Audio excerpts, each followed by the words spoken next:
Ilalako ko lang rin mga dala kong kahoy para pambili ng bigas. Nagugutom na kasi ang asawa kong hindi makalakad. Kumain na ho ba kayo? Hindi pa nga, iho.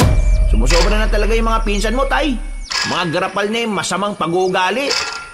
Hayaan nyo na. Alam ko na darating ang panahon na magsisisi din ang mga yan. Hindi ako tinawag na mahal ka. Ano man ang tawagan namin, kami lang ang nakakaalam. Kaya magpaalam ka na sa katawan mong halimaw ka!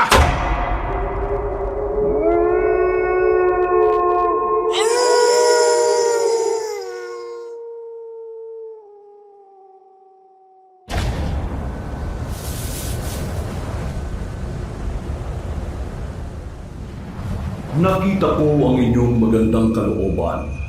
Hindi kayo nag-alinlangan na ako ay tulungan. Dahil diyan, kayo ay aking gagantimpalaan. Isang kakayahan na bumuhay ng patay, ngunit may kondisyon. Huwag kayong tatanggap ng malaking halaga kahit kanino man. Ano lang po ang pwede, mahal na diwata? Kung ano lang ang makakaya ng taong inyong tinulungan.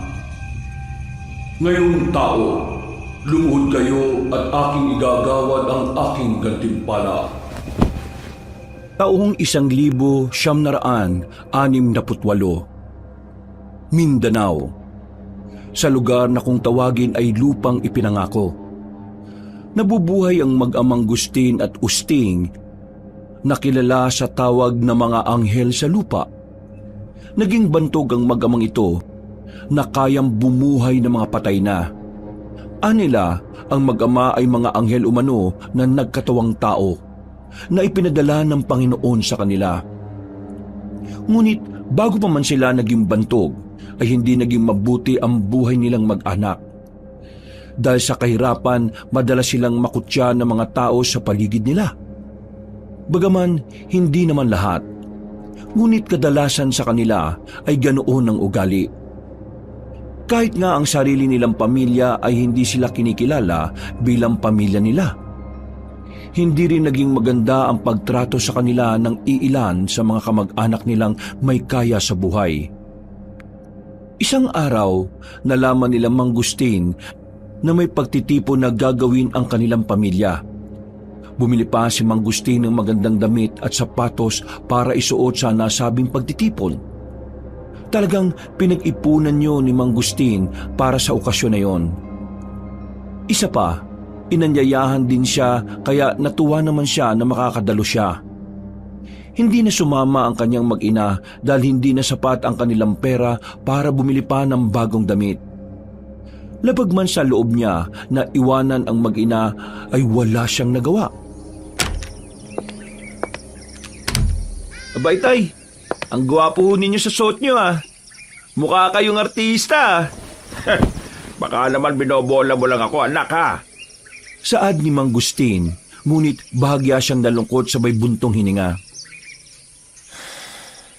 Nakakalungkot nga lang, hindi ko kayo maisasama ng nanay mo Ayos lang ho yun, tay. Ayaw rin naman hong sumama ni nanay Napangiti naman si Aling Juana at sinabi sa asawa na wag na silang alalahanin.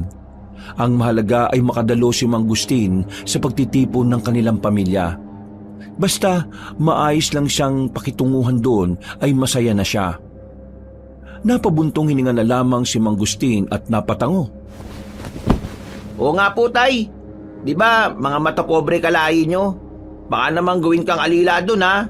Naku, umuwi ka na lang kapag ganun.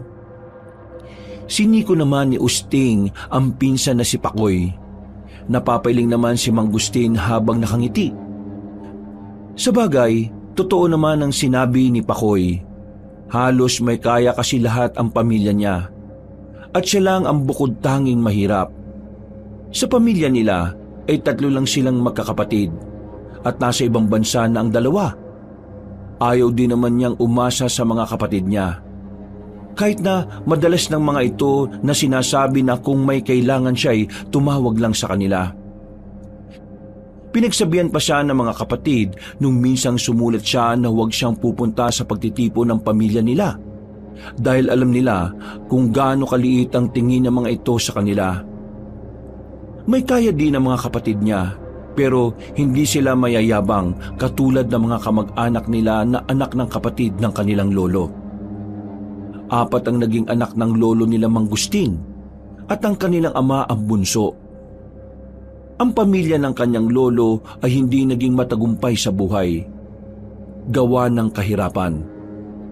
Ang kapatid kasi ng kanilang lolo Javier na si Lolo Isaac ay nakipagsapalaran sa ibang bansa kaya umangat sa buhay.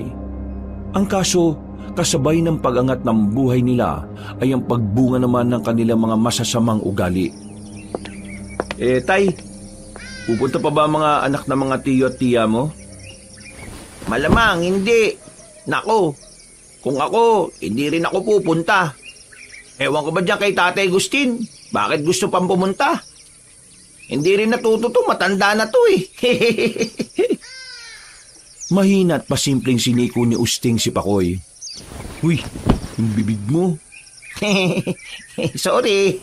Pinsan, ako lang naman nasasaktan kapag si tatay umuuwing malungkot. Nako, naalala mo nung Pasko, pinapunta-punta nila rin si tatay. Akala mo, bibigyan ng pamasko. Yung pala, pinaglinis at hugas lang sa bahay nila. Sabay tingin kay Mangustin. Baka mamaya niyan, tay. Palutuin ka lang doon, ha? Hindi naman siguro, iho. Kasi inimbitahan naman nila ako. Napailing na lang si Pakoy habang baka sa muka ang matinding pag-aalala. Nako, ako'y nagdadalawang isip sa imbitasyon na yan eh. Bakit di mo na lang hintayin ang pagtitipon natin sa side naman ni Nanay Juana? Mabuti pa dun, walang mayaman at mahirap eh. Lahat pantay-pantay. At iginagalang ka dun, tay. Palagi ka pang bida. Parang kulang na lang, Pakoy. Ayaw mong umalis si tatay ah. Yun na nga sana gusto ko. Para namang hindi nyo kilala mga kamag-anak nila tatay eh. Napabuntong hininga na lamang si Aling Juana at sinaway ang dalawa. Saka sinabihan na niya si Mangustin na umalis dahil baka mahuli na ito sa nakatakdang oras. Nakakaya naman sa kanyang mga kamag-anak kapag nagkataon. Napatango naman si Mangustin at nagpaalam na aalis na. Binilinan pa siya ni Pakoy na kapag pinagluto at hugas lang siya doon ay huwag siyang mag-atubiling umuwi. Natatawa naman si Mangustin habang kumakaway sa kanila. Nako, hindi ko talaga gusto yung angka ni Mangustin. Nung isang beses na ako isinama niya sa bukid nako po, yung si Tia Esmeralda mo. Namukhang palakang nabinat ang suplada. Nakasalubong namin sa kalsada na nakasasakyan Binati ni tatay nung nakaraan. Aba, di man lang siya pinansin. Grabe ka naman sa palakang nabinat. Siyang tunay. Mukha naman talaga Sana naman yung ugali binabagay sa mukha. Kung medyo langanin ang mukha mo, dapat nagpapakabait ka. O kaya, pilit mong maging mabuting tao. Grabe ka naman, Pakoy, magsalita. Daan-daanin mo naman. Anang Usting sabay tingin kay Aling Juana. Nay, pangit po bang napangasawa ni Lolo Isaac ni tatay? Bakit po hindi kagandahan ng lahi niya? Isama mo na ugali sa pagkwento, Nay. Natatawa't napapailing na lamang si Aling Juana sa tanong ni Pakoy. Pagkunway, naupo siya ng maayos at ikinuwento ang tungkol sa pamilya ni Lolo Isaac na kapatid ng lolo ni Mangustin na si Lolo Javier. Aniya, hindi naman kagandahang lalaki si Lolo Isaac at di rin kagandahang babae ang asawa nito. May kakayanan lang sa buhay ang asawa ni Lolo Isaac at magaling magdala ng damit. Nay, bakit po hindi nakapag-abroad si Lolo Javier ni tatay? Napangiti si Aling Juana. Masyadong mausisa ang dalawa. Ngunit kanya pa rin ibinahagi dahil alam niyang di naman tatantanan ng dalawa. Ayon sa kanya, balak mag-abroad ni Lolo Javier, ang lolo ni Mangustin. Ngunit pinakiusapan siya ni Lolo Isaac na siya na lamang ang mag-alaga sa kanilang mga magulang.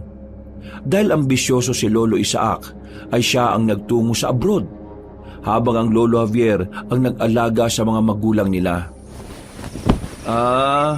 Kaya mabait si tatay kasi mabait ang lolo niya at mabait din ang tatay niya na lolo ko rin.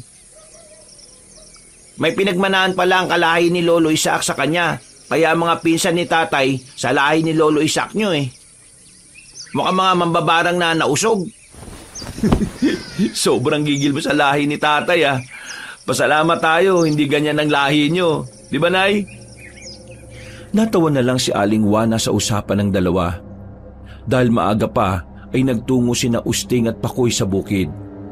Sila muna ang nagtrabaho sapagkat wala si Mang Gusting. Sayang naman kasi ang kikitain nila. Lumiban na lang din muna sila sa eskwela para makatulong. Si Aling Juana naman ay naging abala na rin sa gawaing bahay. Natapos na kasi niyang labhan ng mga tinanggap na labahin ng mga kakilala niya. Napakahirap ng buhay, ngunit kahit kailan ay hindi naman sila sumuko. Alam nilang palaging may pag-asa habang nabubuhay. Kinagabihan, abala na sina Aling Juana para sa hapunan. Hindi na nila hinintay pa si Mang Gusting dahil baka nakakain na din naman ito. Mag-aalas 7 na ng gabi na makauwi ang haligi ng tahanan. Laglag ang balikat nitong pumapanhik sa kanilang hagdan at parabang pagod na pagod. Nagkatingin na naman sila Aling Juana at Usting habang si Pakoy ay napapailing na lamang. Wala ni isa man sa kanila ang gustong magtanong. Hinintay lang nila na si Mang Gusting mismo ang magsabi o magkwento kung ano ang nangyari sa dinaluhan nitong pagtitipon. Kumain na ba kayo? Aniya Mang Gusting sa malungkot niyang boses. Nagkatinginan pa sila bago sumagot si Aling Juana na kumain na sila. Tinanong pa sila ni Aling Juana kung kumusta ang kanilang pagtitipon. Naging maayos ba o masaya ba si Mang Gusting sa nag-aalalang boses? Napatingin pa siya kina Pakoy at Usting na matamalang na nakikinig. Napabuntong hininga lang si Mang Gusting na tila naiiyak habang nanatili itong nakayuko. Nag-alala naman si Aling Juana sa naging reaksyon ng asawa. Pasensya na kayo, Juana, mga anak. Wala man lang akong naiuwi sa inyo, ha? Humingi ako ng konting lechon para sana iuwi ko dito. Ngunit hindi nila ako pinagbigyan. Muntik na rin ako hindi makakain doon dahil ako nagluto't naghugas eh. Mabuti na lang mabait ang asawa ni Elma at Jane. Pinakain nila ako. Ang sama pala talaga ng mga ugali ng pamilya mo, tay. Sana nabulunan na lang silang lahat. Sinasabi ko na nga, Bi. Mga walang niya talaga yung mga kalahi mo, tay. Sarap ipanawagan sa mga santo na sana magkanda tay-tay sila sa kinain nila. Hayaan nyo na mga anak. Masama ang gumante. Hayaan na lang natin ang Panginoon ang gumante sa kanila. Tay, alam kong napakabait nyo eh. Pero tama sila Tia Helen at Tio Simon. Na huwag ka nang pumunta doon. Naabuso ka lang nila eh. Bakit kasi ayaw mong tanggapin ang tulong nila Tio at Tia? Napatingin naman si Mang Gusting kay Usting. Hindi galit na titig pero napapitlag ang binata sa paraan ng titig na yun ng ama. Tumayo si Mang Gusting kasabay ang kanyang malalim na buntong hininga. Ayaw ko lang anak na umasa. Ayaw ko silang abusuhin sa kabaitan nila. Saka lang ako hihingi ng tulong kapag kailangan na natin. Anang Mang Gusting, pagkatapos ay pumasok sa silid nila ni Aling Juana. Naluluhan namang napasunod ang ginang sa kanyang asawa. Maging siya ay nalungkot sa sinapit nito. Napapailing naman na umupo si Usting. Naawa siya sa ama na bumili pa ng mga bagong damit at sapatos para lang pagandaan ang araw na ito. Para maging kaaya-aya naman siya at hindi mukhang gusgusin kapag nagkatipon-tipon silang mag-anak. Ngunit pangmamaliit pa rin ang sinapit ng kanyang ama sa mga mata ng kanyang matapobreng pamilya. Alam ko, darating ang araw na lalapit din ang mga yan sa amin. Hindi man ngayon, pero darating ang panahon na yun. Wawa naman si tatay. Nagbihis pa siya ng magandang damit para lang sa okasyon na to. Tapos, pinagluto lang ng mga mukhang palaka niya kalahi. Natawa naman si Usting sa sinabi ni Pakoy. Oh, bakit ka natatawa? Grabe ka talaga makapaglarawan sa pamilya ni tatay eh, no? pala ka talaga. Bakit? Nagagandahan ka ba doon sa mga pinsan mo? Nakita mo ba yung si Maribel? Sana, naging pangalan na lang siya, ano? Maganda pa yung pangalan sa mukha niya. Nakita ko kahapon sa bayan. Naku po! Kung hindi lang nakakotse pag napunta sa eskwelahan akala mo, nangunguha ng mga bote at baka lang tsure. Nagtawanan na lang silang dalawa. Dinaan na lamang nila sa katuwaan ng inis nila sa pamilya ni Mang Gustin. Halos hindi sila magkamayaw na dalawa kakatawa sa pinag-uusapan nila. Buong gabi nilang ginawang katatawanan ang mga anak at apo sa lahi ni Lolo Isaac na nila, na kung hindi palakang nabinat ay bruhang nausog naman ang paglalarawan nila. Kinabukasan, maagang nagising si Mang Gustin. Nauna pa ito sa pagtilaok ng manok na bumangon. Sa wari ni Aling Juana ay hindi ito nakatulog. Nag-init na si Aling Juana ng tubig. Kinuha pa niya ang salabat para ihalo sa kape ng asawa. Alam kasi niyang wala itong tulog. Gisingin mo na ng maaga yung dalawa nang makapasok na sila sa eskwela, ha? Napabuntong hininga si Aling Juana at sinabing masyado pang maaga para gisingin ang dalawa. Tinanong niya si Mang Gustin kung gusto niya ng kape, sapagkat kumulo na ang kanyang pinakulong tubig. Ay, sige. Marami ba ang lalaban mo ngayong araw? Kung hindi naman marami, magpahinga ka muna. Magsasalita pa sana si Aling Juana nang biglang magising na ang dalawa. Nagtimpla ng kape si Pakoy para sa kanila ni Usting. Masaya naman si Mang Gustin dahil dito nakatira si Pakoy sa kanila. Para na ring dalawang lalaki ang anak niya. Pamangkin ni Aling Juana si Pakoy. At bata pa lang ito ay sa kanila na ito naglalagi. Puro kasi babae ang kapatid nito kaya si Usting lang ang malapit sa kanya. Hanggang sa hindi na talaga ito umuwi sa kanila. Tay, hindi mo na kami papasok ni Pakoy. Tutulo. Ha? Hindi niya natapos ang sasabihin sapagkat agad na pinutol ni Mang Gustin ang dapat sana isasabihin niya.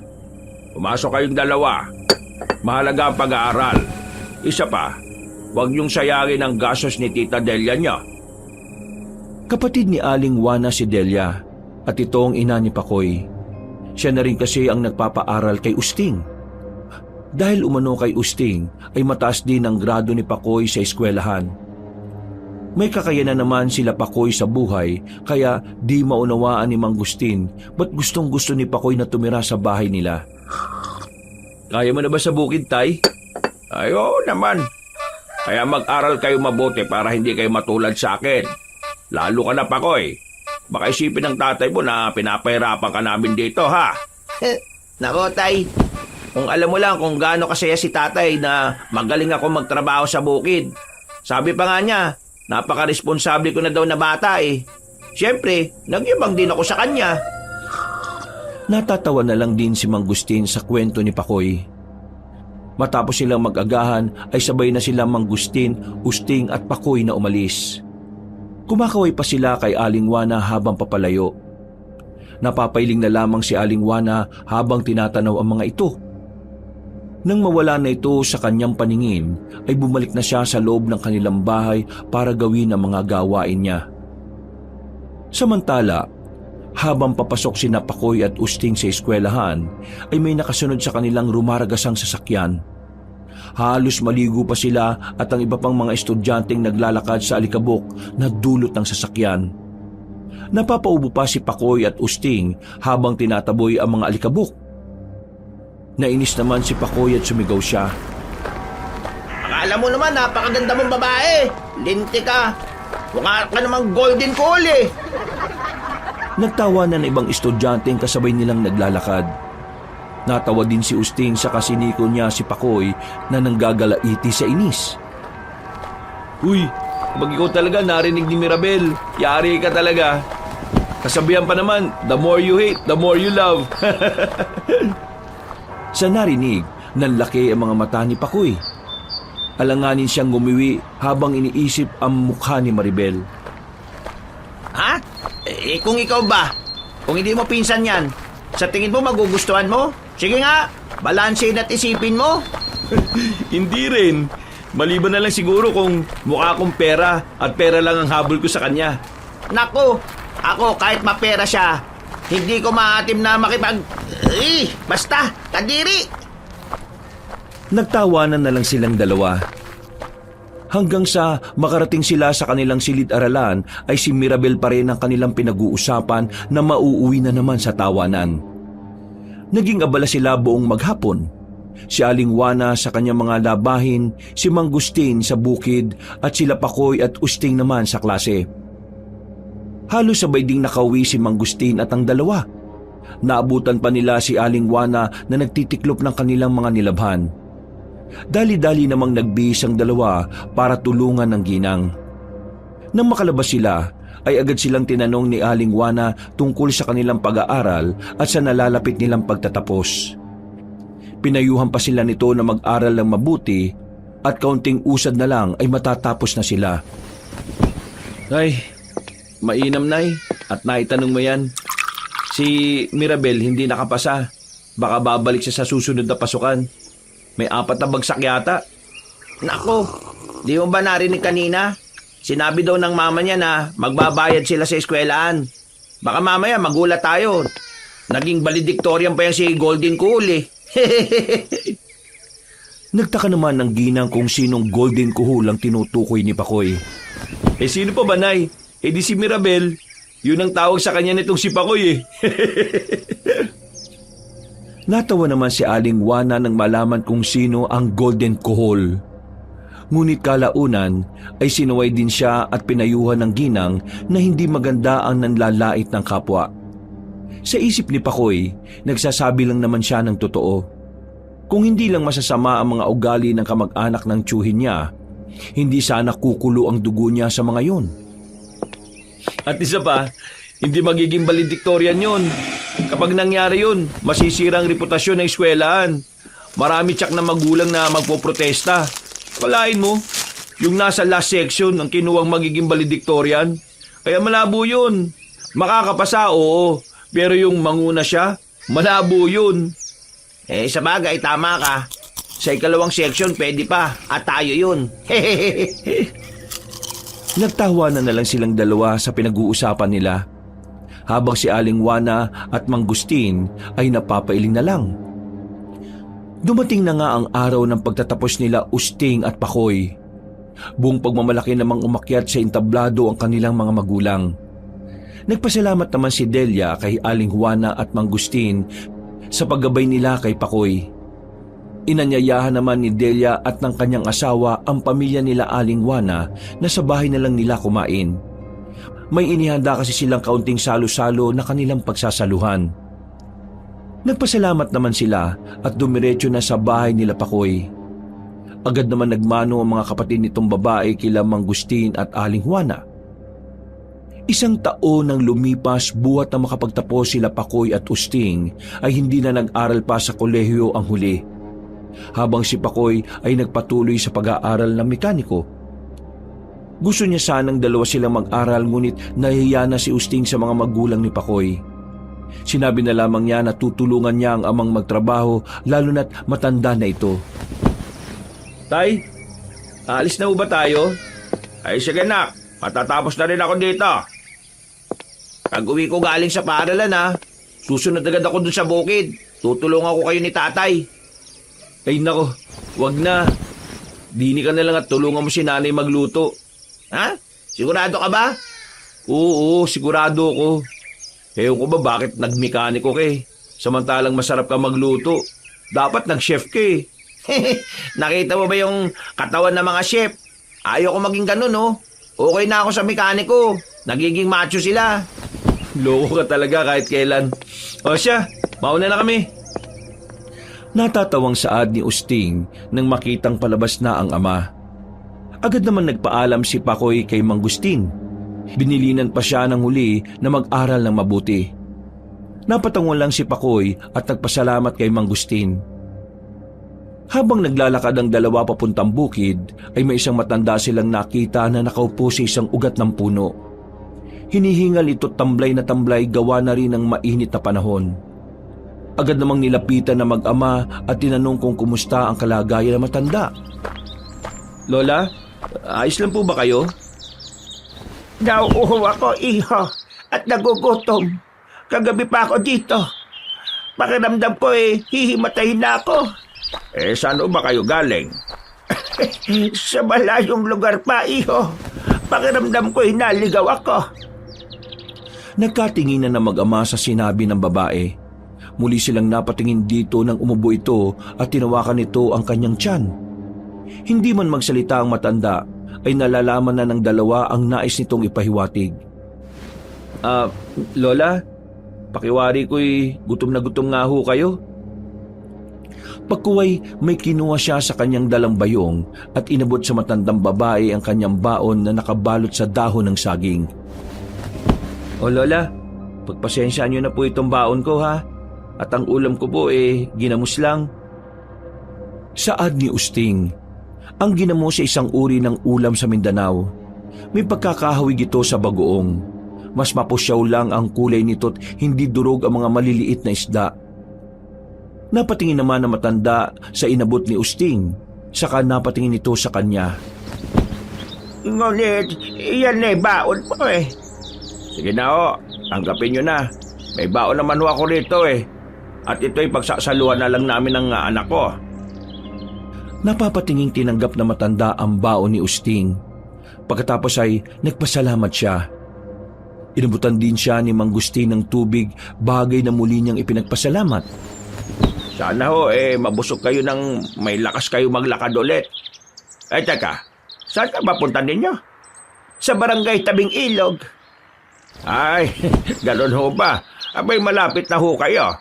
Kasunod niya rin barangay na ang barangay Tabing Ilog na. Ay, ganun ba? Ay siya, maraming salamat sa inyo, ha? Ay, wala pong anuman, Lola. Kami po tutuloy na. Napatango muli at nagpasalamat ang matanda. Sinundan naman niya ng tingin ang papalayong mag-ama. Tunay ngang napakadalisay ng puso ng mga ito. Napangiti siya at nagpa siya ng umalis.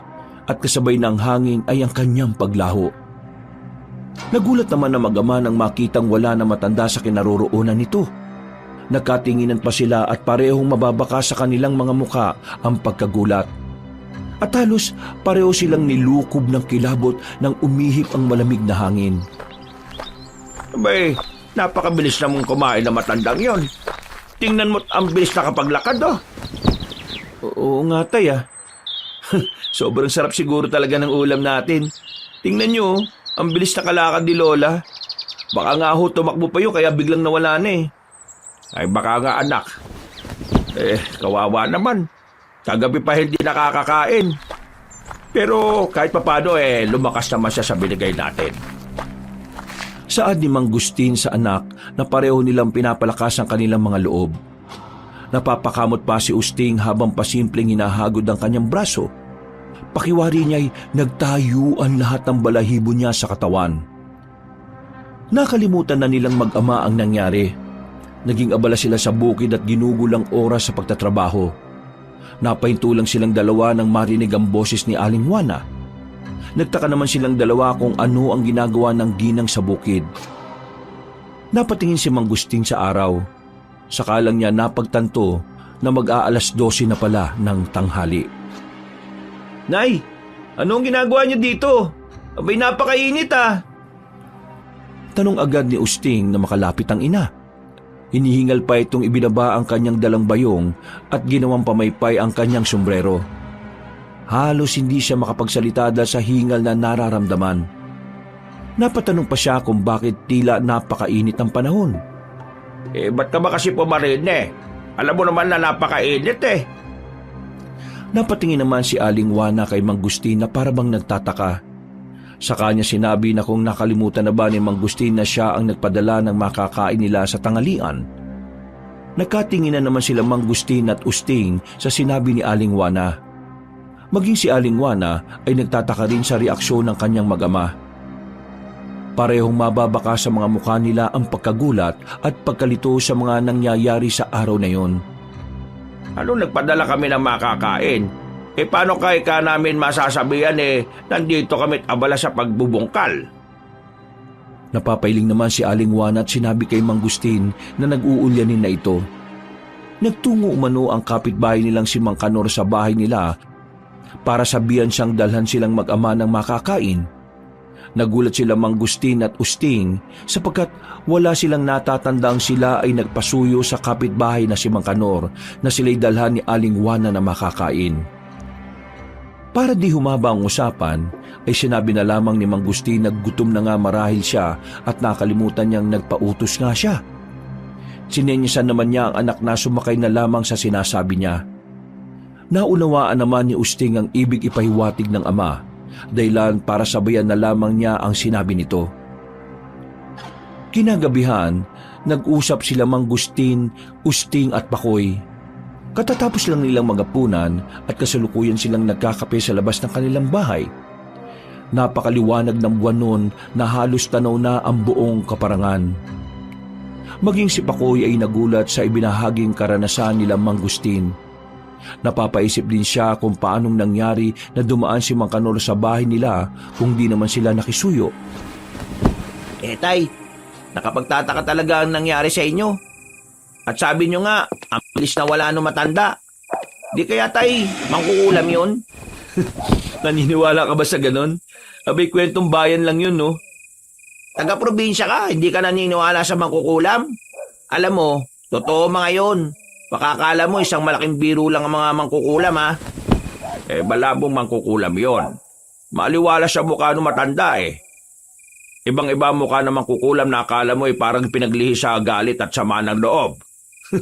Huwag mo sabihin tayo na naniniwala ka rin sa mga mangkukulam. Natigil lang kakatawa si Usting nang makitang seryoso ang amang nakatingin sa kaparangan. Napapailing pa si Pakoy na tinuturo si Usting dahilan para mapakamot na lamang siya ng kanyang batok kahit wala namang kumakati. Mukhang seryoso nga ang ama na sinasabi nitong tungkol sa mangkukulam. Totoo sila anak, sapagkat mangkukulam ang una kong naging kasintahan bago ang iyong ina. Muntik na nga niyang kulamin ng nanay mo nang malaman niyang naging kasintahan ko ito buhat nang kami maghiwalay. Yan din ang kwento ni nanay sa akin. Muntik na daw makulam si Nanay Juana nun. Bakit nga ba tayo hindi natuloy yun? Bakit? Parang gusto mo matuloy, ah.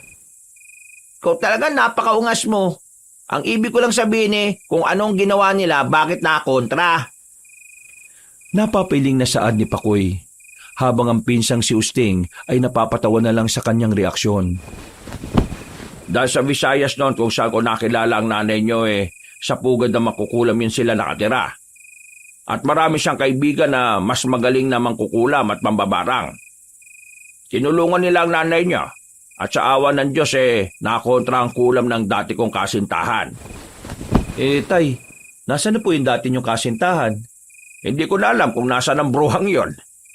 Ay nako, wag ko na nga lang makita-kita yon at talagang malalamukos ko ang mukha niya. Nagtawa na naman silang tatlo sa sinabi ni Mang Gustin. Nasa ganun silang tagpo nang lumabas si Aling Juana na nakangiti. Masaya siyang nakikita ang mag-ama kasama si Pakoy na masayang nag-uusap. Bumaba na rin siya dala ang kanyang kape at nakisali na rin sa usapan ng tatlo. Kinaumagahan, araw ng Sabado, ay nagtungo na naman sa bukid sina Mang Gustin at Usting. Naiwan si Pakoy para tulungan muna si Aling Juana at siya ay susunod na lang sa dalawa. Habang naglalakad ang mag-ama, ay may nakasalubong silang matandang lalaki. May dala itong karito na puno ng mga kahoy at mga sirang gamit. Noon lamang nila nakita matanda sa kanilang lugar. Seryoso lang itong naglalakad at walang imik. Sinundan lang nila ng tingin nang bigla na lang napaluhod na matanda at napaubo. Dali-dali namang lumapit ang mag-ama at agad tinulungan ng matandang lalaki. Lo, ayos lang ho ba kayo? Nasaktan po ba kayo? Ayos lang ako, iho. Nawalan lamang ako ng balanse kaya nadapa ako. Tatang, saan ba ang inyong tungo? Sa kabilang bayan, iho. Ilalako ko lang rin mga dala kong kahoy para pambili ng bigas. Nagugutom na kasi ang asawa kong hindi makalakad. Kumain na ho ba kayo? Hindi pa nga, iho. Pag nabenta ko na itong aking mga ilalako, saka pala mga ko makakakain. Tila nahabag naman silang mag-ama sa matandang panay ang ubo. Napakapayat na matanda. Nanlalalim at nangingitim din ang gilid ng kanilang mga mata. Para rin wala itong tulog dahil sa tamblay at lamya ng kanyang katawan. Nanginginig pa ang mga kamay at tuhod. Nagkatinginan silang mag-ama na parabang nauunawaan na nila ang isa't isa kahit na hindi sila magsalita. Tatang, sa inyo na po itong baon namin. Kainin nyo nang sa gayon lumakas kayo. Saad niya sa matanda. Napatingin naman ang matanda sa inaabot ni Mang Gustin at muling napatingin sa kanya na may paghanga sa mga mata nito. Nagkakira, kayo ba may kakainin pa? Hayaan niyo na, tatang. Malakas pa kami ni tatay. Maaari kaming umuwi kapag nagugutom kami. Ay, nako mga iho, maraming salamat. Magpalain nawa kayo ng Panginoon sa inyong kabutihang loob. Salamat po, Lolo. Kayo rin po. Pagpalain din nawa kayo ng Panginoon. Sige po, tatang. Kami maunan at kami tatanghaliin. Mag-iingat kayo sa inyong paglalakad, ha? Naway maibenta mo lahat ng inyong nilalako. Sige. Salamat, amang. Umalis na silang mag-ama. Napangiti pa silang inihatid ng tingin na matanda. Ang inyong kabutihang loob ang siyang nagtataas sa inyo. Naway hindi kayo magbago katulad ng inyong pamilya, Agustin. Magpapalain ka ng Diyos sa inyong napakadalisay na puso. Saad niya, saka naglakad at kasabay ng hangin ang kanyang paglaho. Samantalang ang mag-ama naman ay masayang naglalakad papalayo sa matanda. Ngunit sa hindi malamang dahilan ay parang may nag-udyok sa kanilang lumingon. Nagulat pa sila pareho dahil ang katahimikan ng paligid ang bumungad sa kanila. Malamyos na hangin ang dumampi sa kanilang mga balat kasabay ang pagtangay nito ng kaunting alikabok sa kalsada. Wala na matanda. Kahit anino nito'y hindi nila nakita.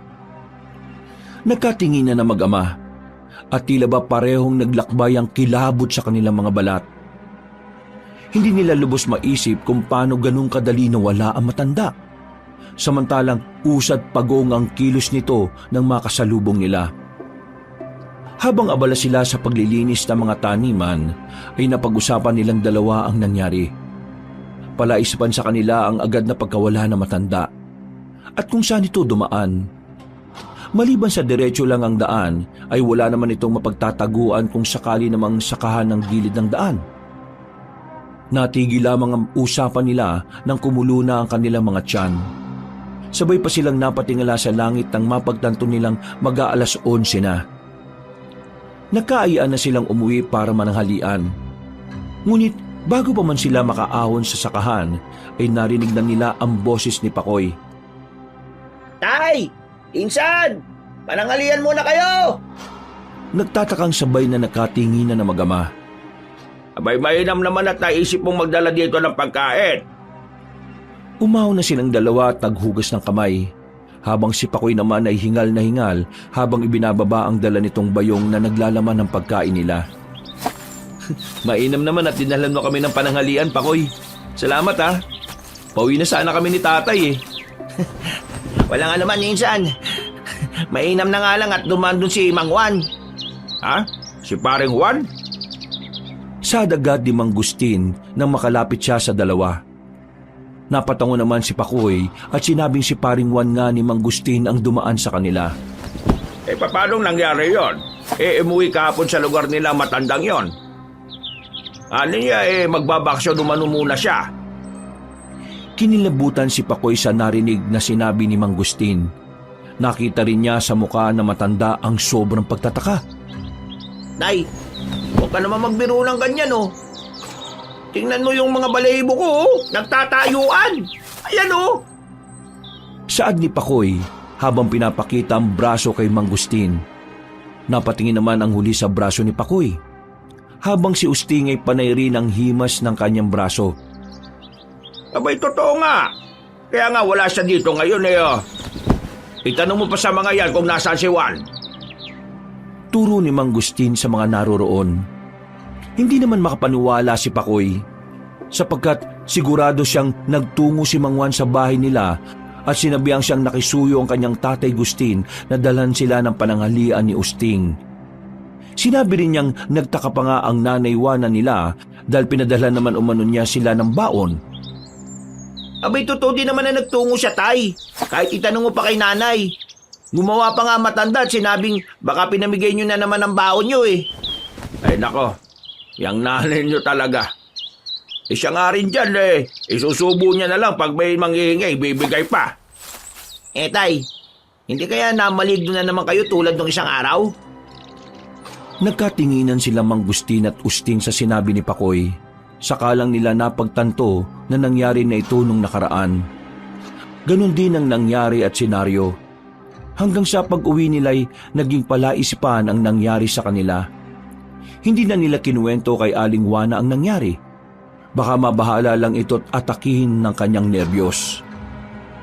Lingid sa kaalaman nilang lahat, si Arifa o ang Diwata ang nagbabagong anyo para maging si Mang Kanor at Juan. Siya ang nagsabi kay Aling Juana na dalhan ng pagkain ang mag-ama sa bukid para may makain ng mga ito. Naririnig ni Arifa ang usapan ng mag-ama, kaya naman nawili siyang subukin pa ang kabutihang loob ng mga ito. Si Arifa rin o ang Diwata ang nagpanggap na isang matandang babae at ng matandang lalaki. Isang buwan nang nakalipas buhat na mangyari ang nakakatuwang pangyayari sa buhay nila Mang Gustin at Usting. Nalimutan na nga nila ang kababalagang yun. Isang araw, inanyayahan na naman si Mang Gusting ng kanyang mga pinsan sa isang salo-salo. Ngunit sa pagkakataong yon ay hindi na siya pumunta sapagkat ayaw rin ng kanyang mga kapatid na siya ay dumalo. Hindi rin naman dumalo ang kanyang mga pinsan sa side ng kanyang lolo Javier.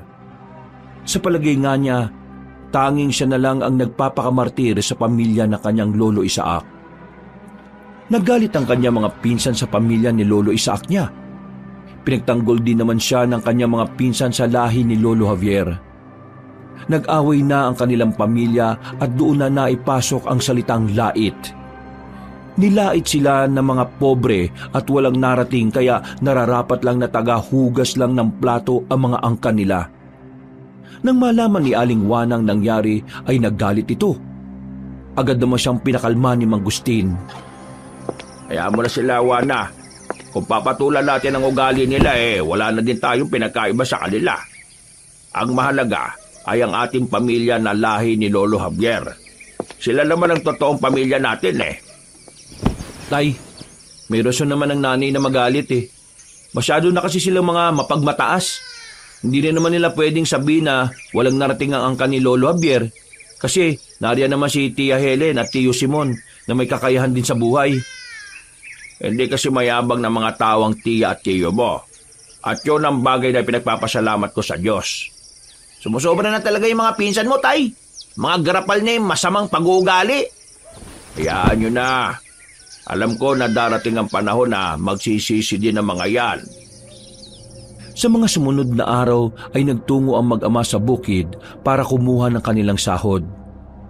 Sa panahon noon, mura lang ang sahod sapagkat mura lang din ang bilihin.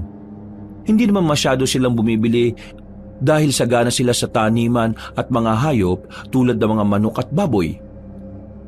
Ang sinasahod nilang mag-ama ay 2 piso at 50 sentimos hanggang 4 na piso. Depende pa yun sa dami ng kanilang mga nalinis. Sa isang buwan nila noon ay nakakasahod sila ng 45 hanggang 120. Ganyan kamura ang sahod pero napakalaki na ng halaga sa taong 1968. Nang sila ay pabalik na, ay may nakita silang bata na nakatayo sa daan. Tila ba may hinahanap ito? Nakatinginan na mag-ama at muling napatingin sa batang walang pakialam sa kanilang presensya. Nanatili lang ito na nakatayo at palinga-linga sa paligid na animoy may hinihintay. Nilapitan nila ang bata na sa wari nila'y nasa 7 taong gulang. O bata, anong ginagawa mo dito?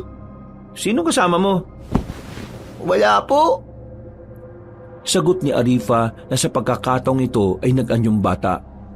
Walang kaalam-alam ang mag-ama na ang mga estrangherong kanilang nakakadaupang palad ay isang nilalang sa kabilang mundo na walang kasarian. Nilalang na hindi matutukoy kung ano talaga ang kanyang tunay na pagkakakilanlan. Abay, nasaan ang iyong mga magulang? Bakit kanila iniwan dito sa dana mag-isa ka lang?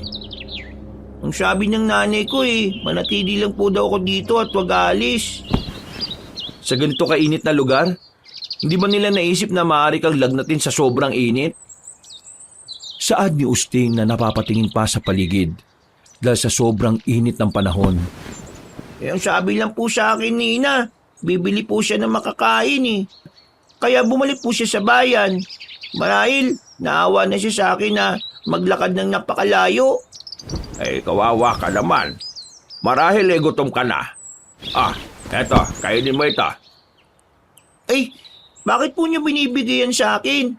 Hindi po ba't pagkain niyo yan? Kung kukunin ko yan, ano po kakainin niyo? Huwag mo kaming alalahanin. Ang alalahanin mo yung tiyan mo. Alam namin ang pakiramdam ng nagugutom, no? Kaya tumutulong kami sa abot ng aming makakaya. At ang Diyos na ang bahala sa amin sa susunod na kakainin namin. Sige na, iho. Tanggapin mo para hindi ka mahilo habang naghihintay sa iyong ina. Napatingin pa ang bata sa inaabot ni Mangustin. Saka ito napatingin sa kanya. Nakangiti naman ang matanda habang inaabot sa kanya ang tinapay. Sige na, iho. Tanggapin mo. Huwag ka mag-alala. Walang lason yan. Mabuti kaming tao at ang hangad lang namin ay makatulong. Napangiti naman ang bata at magalang na tinanggap ang tinapay. Bagya namang napangiti si Mangustin at inaya na si Usting na umalis na. Nagpaalam sila sa bata at akto ng tatalikod na magsalita ito. Nagulat pa sila dahil nagbago ang boses ng bata at naging boses ng bathala ito.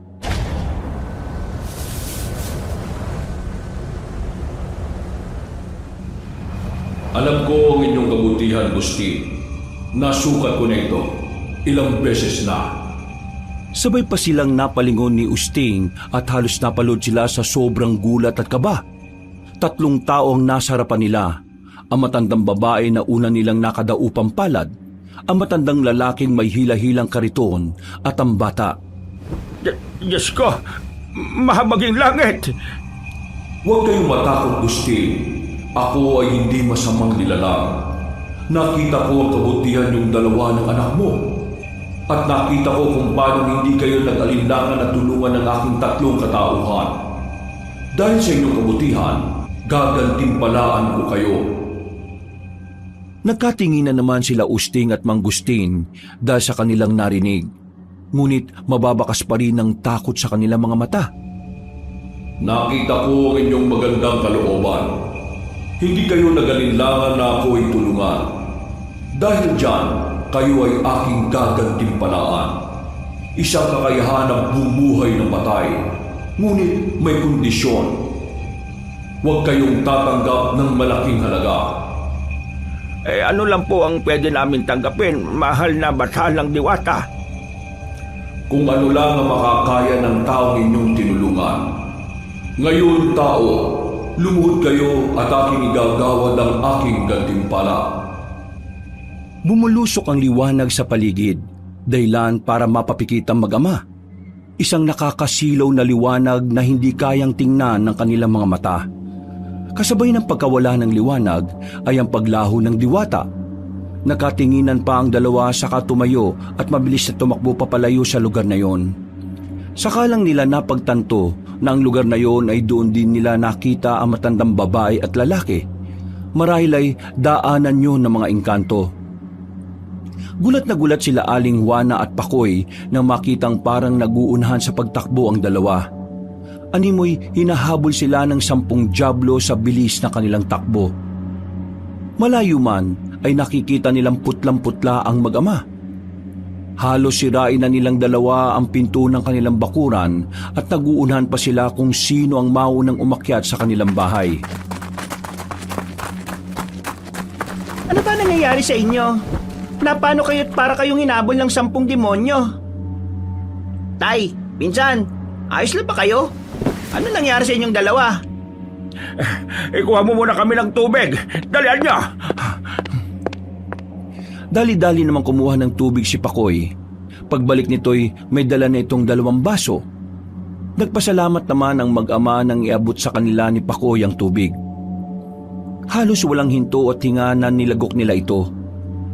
Pupungas-pungas sila matapos uminom. Bumuga pa sila pareho ng malalim na buntong hininga. Nang makahinga na sila ng maayos, ay ikinuwento na nila ang kanilang naging karanasan. Halos hindi naman makapaniwala si Aling Juana at Pakoy sa kanilang mga narinig. Imposible man, ngunit alam nilang hindi gagawa ng kwentong mag-ama. Lalo na si Mang Gustin. Ikinuwento din nila ang sinabi ng diwata na pinagkalooban sila nito ng kapangyarihang magkaroon ng kakayahang kayang bumuhay ng patay. Nagulat si Pakoy at Aling Juana. Napatakip na lang ng kanyang bibig at naupo ang may bahay ni Mang Gustin. Ang galing naman yan, Tay. Pero Tay, paano natin malalaman kung totoo yung sinasabi ng diwata kanina? E di maghintay tayo kung may patay. Yung di pa naimbalsa mo, ha? Napatingin naman silang tatlo kay Pakoy, ngunit seryoso lang na nakatingin ng binata sa kanila. Para bang sigurado ito sa mga sinasabi niya. Ngunit sa huli ay sinang-ayunan din ni Mang Gustin at Usting ang naisip na ideya ng binata. Makalipas ang 1 buwan, buhat nung magpakita ang diwata at binigyan ng kakayahan ng mag-ama na bumuhay ng patay, ay tila narinig ng Diyos ang kanilang panalangin. Habang abala sila sa paglilinis ng bakuran, ay nagkakagulo ang mga tao sa labas. Agad namang napatayo at lumabas si Aling Juana sa bakuran nila at tinanong ang kapitbahay kung ano ang nangyari. Napatakip naman ng bibig ang ginang matapos marinig ang sinabi ng kapitbahay nila. Dali-dali siyang bumalik sa mga kasama sa bahay at sinabi ang nangyari. Namatay umano ang anak ng kapitan nila. Nabulunan umano ito at hindi agad na agapan. Tay, Usting, ito na yung pagkakataon ninyo na malaman kung totoo yung sinasabi ng diwata. Ha? Paano kung hindi gumana? Hindi mapapahiya kami ni tatay dun. Kaya nga susubukan natin, di ba? Ano natin malalaman kung totoo? Ito namang taong to, napakahina ng loob mo. Pwede ba ilipat yan para ako na sumubok? Tama si Pakoy, anak. Wala namang mawawala kung susubukan lang natin. Isa pa, magtiwala tayo sa kanya at sa diwatang nagkaloob nito sa atin. O di ba, Tay? Nakuha mo yung punto ko. Ano, tara na. Baka mamaya ipaimbalsa mo na yun. Tila kinilabutan naman si Aling Juana sa kanyang narinig. Ngunit pinili na rin itong sumama para masaksihan ang gagawin na mag-ama. Nang marating nila ang bahay ng kapitan, ay nakita nilang nag-uumpukan ng mga kapitbahay. Buhat sa labas, ay naririnig nila ang iyak ng asawa ni kapitan. Alam nilang masakit para sa ginang ang nangyari, lalo na't ito ang kanilang nag-iisang anak ni kapitan. Nagtanguan naman sila Usting at Mang Gustin. Hindi nila alam kung bakit sila pinagkalooban ng ganitong kakayahan, ngunit marahil ay may dahilan ng lahat. Pumasok sila sa loob. Nahirapan pa sila dahil sa mga kapitbahay na kulang na lang ay yumakap na rin sa katawan ng bata. Mainam na lamang at kasama nila si Pakoy na medyo may kakapalan ng muka at hindi nahihiya. Oy, padaan! Makikiraan po! Aling Betty, maaari bang umusog ka muna? Padaan lang saglit! Nagsiusog naman ang mga kapitbahay. Ang iba ay binatukan pa ni Pakoy dahil pinagkikiliti sila nito. Nang makapasok na, ay napatingin sila sa nakahimlay na 7 taong gulang na bata. Namumutla ito at nagkulay ubi na ang labi nito. Hindi man sila nagtanong, sinabi na kapitan ang nangyari. Aniya ay kumakain lang ng prutas ng santol ang bata at nalunok niya nang hindi sinasadya ang buto. Huli na umano sila dahil wala na itong buhay ng kanilang abutan. Yumukod si Mang Gustin at pinaupo ang bata. Napapayak lang na napatingin si kapitan at ang asawa. Pinayuko bahagya ni Mang Gustin ang bata sa katinapik-tapik ang likod nito. Pagkunway, ibinuka ang bibig at bahagyang inilapit niya ang bibig sa bibig nito. Nung unay nagalit ang kapitan sa ginawa ni Mang Gustin, maging ang kapitbahay ay hinusgahan kagad siya. Natahimik lang sila nang sabihin ni Usting na ibabalik nila ang buhay ng bata. Hindi na umimik si kapitan at pinagpatuloy ni Mang Gustin ang kanyang gagawin. Bahagya niyang hinipan ang bata sa bibig na parabang nilalagyan niya ng hangin ng baga nito. Pagkatapos ay isinara niya ang bibig ng bata at napatingin siya kay Usting at tumango. Napatango din ang binata at tinawakan sa noo ang anak ni Kapitan at tinapik ang likod. Halos magimbalang lahat ng nakasaksi nang umubo ang bata at naisukan nito ang buto ng santol. Napayak na lamang ang mag-asawa nang makitang biglang nagkaroon ng buhay ang anak nila. Hinawakan ni Usting ang palapulsuhan nito hanggang sa nagbalik ang kanyang kulay. Lalo siyang napaiyak nang umiyak ang bata at tinawag ang kanyang mga magulang. Agad nila itong niyakap at nagpasalamat sila sa mag-ama. Naging kilala ang mag-ama at doon nagsimula ang kanilang pagsikat bilang mag-amang kayang bumuhay ng patay. Tay, dami pong nagpapadala ng mga gulay sa inyo ni Usting, oh. Hindi na tayo tsak magugutom yan. Ay nako, Pakoy. Tulungan mo nga akong buhatin to. Sige po, Tay. Hindi lang sa kanilang bayan naging kilala ang mag-ama, kundi maging sa mga karatig baryo at bayan. Halos umabot na sila sa kung saan-saan at marami din na nagdadala ng mga handog sa bahay nila. Hindi nila hinihingi ang mga yon, bagkus kusa itong ibinibigay sa kanila. Marami na rin silang mga patay na binuhay basta hindi pa ito naiimbalsa mo. Hindi lang isa o dalawang patay ang nabubuhay nila kundi marami na. Dahil sa katanyagan ay nakilala na rin silang mag-ama sa ibang lupalop ng Mindanao. Isang araw, may magarang sasakyan na kulay asul ang pumarada sa tapat ng kanilang bakuran. Maging ang mga kapitbahay nila ay namangha sa sasakyan. Noon lang sila may nakitang ganong kagara at kagandang kotse sa lugar nila. Bumaba ang tingin nila'y mag-asawa. Halatang may kaya sa buhay ang mga ito dahil na rin sa kanilang kasuotan. Si Pakoy ang bumaba para salubungin ng binata. Binati niya ang mga ito at pinatuloy sa loob ng bahay ni Mang Gustin. Ay magandang araw po. Ano po ang aming may paglilingkod sa inyo? Magandang araw po. Kayo po ba si Mang Gustin? Ay ako nga ho. May tutulong po ba kami? Ako po pala si Arman. At ito ang aking asawa na si Gina. Mang Gustin, hindi na kami magpapaligoy-ligoy pa. Kaya kami naparito dahil gusto namin buhayin mo ang anak namin. Ang nag-iisa naming anak. Napatingin naman sila kay Gina nang umiiyak ito. Nagtakip pa ito ng panyo sa bibig habang umiiyak. Agad namang inalo ni Arman ang asawa. Hinagod nito ang kanyang likod upang patahanin. Pakiusap, Mang Gustin. Handa kaming magbigay ng kahit na magkano. 500, 1,000, 2,000, kahit na magkano. Nagkatinginan naman sila Mang Gustin at Usting sa laki ng inaalok ng lalaki. Ang ganong halaga sa panahong yon ay napakalaki na. Ngunit nag-aalangan pa si Mang Gustin dahil hindi sila pwede tumanggap ng malaking halaga. Nagsalita ang asawa nitong si Gina. Napakalamig ng boses nito at napakahinhin. Sinabi niyang magbabayad siya ng 20,000 buhayin lamang ang anak nila. Lalong nalula si Mang Gustin sa halagang binanggit ni Gina. Naisip niya saan kukuha ng ganong halaga ang mag-asawa. Sino ang magbibigay sa kanila ng ganong halaga? Napatingin pa siya muli kay Usting at kay Pakoy. Napapailing lang ang dalawa na halatang hindi sila sang-ayon sa inaalok sa kanila. Ngunit naisip din ni Mang Gustin ang kinabukasan nila. Hindi na sila maghihirap sa halagang yon. Sige po, kami po tutungo sa inyong tahanan. Masayang nagkatinginan ng dalawa at agad may kinuha ang babae sa kanyang bag. Inilabas nito ang puting sobre at inilapag sa lamisita nila Mang Gustin. Marahan niya itong itinulak papalapit sa matanda na ipinagtataka naman ni Mang Gustin. Sinabi pa nito na handa niyang dagdagan ng bayad kung sakaling mabuhay ang kanyang anak. Sinabi niya ang inabot niya kay Mang Gustin ay paunang bayad pa lamang nila. Pagkunway, tumayo siya at tumayo na rin ang asawa nitong si Arman at agad na sumunod sa kanya palabas. Bahagya pang napahinto si Gina sa may pintuan at nagwikang hihintay na lang nila sa labas si Mang Gustin. Sa napakinhin niyang boses na hindi lumingon sa kanila.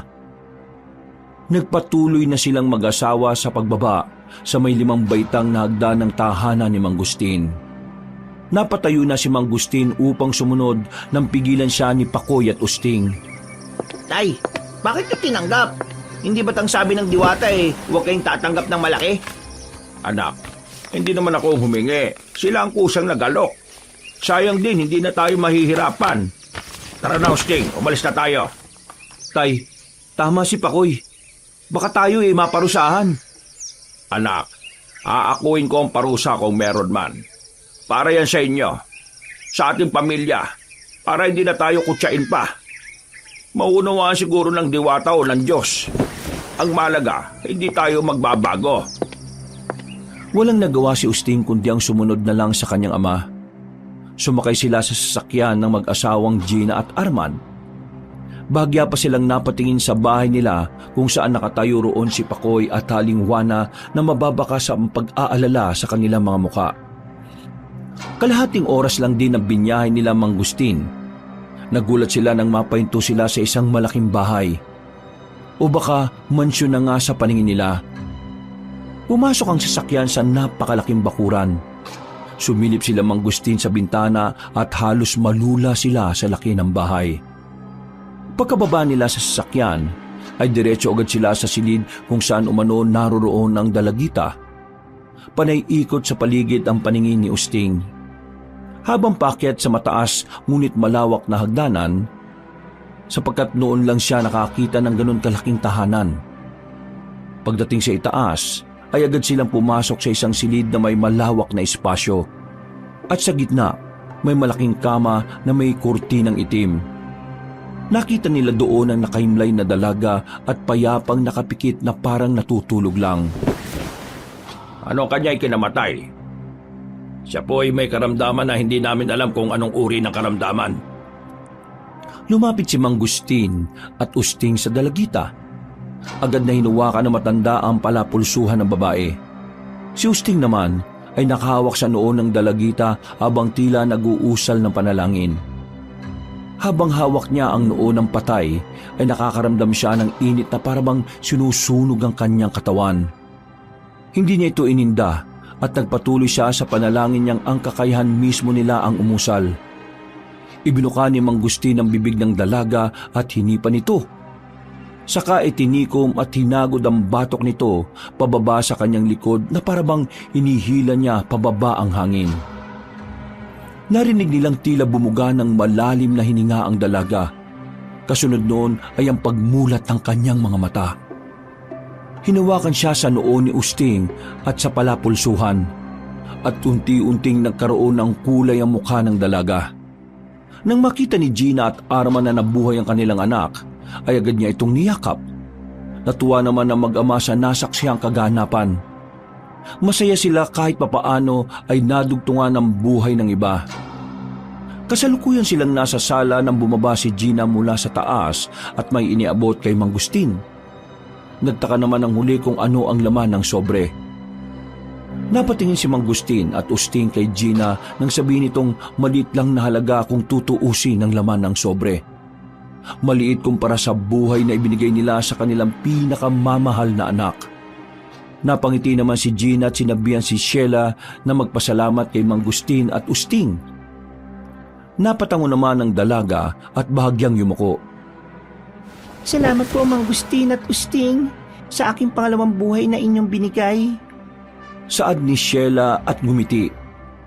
Tila nangilabot naman si Usting sa paraan ng pangiti ni Sheila.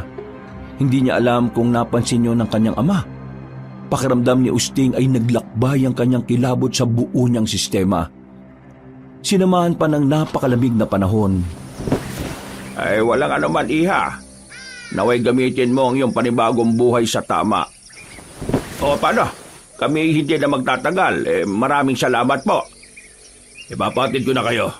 Raul, parinig ka! Agad namang lumapit sa kanila ang tinawag ni Arman na si Raul. Napayuko pa ito bagya sa kanya at tumarap sa kanila.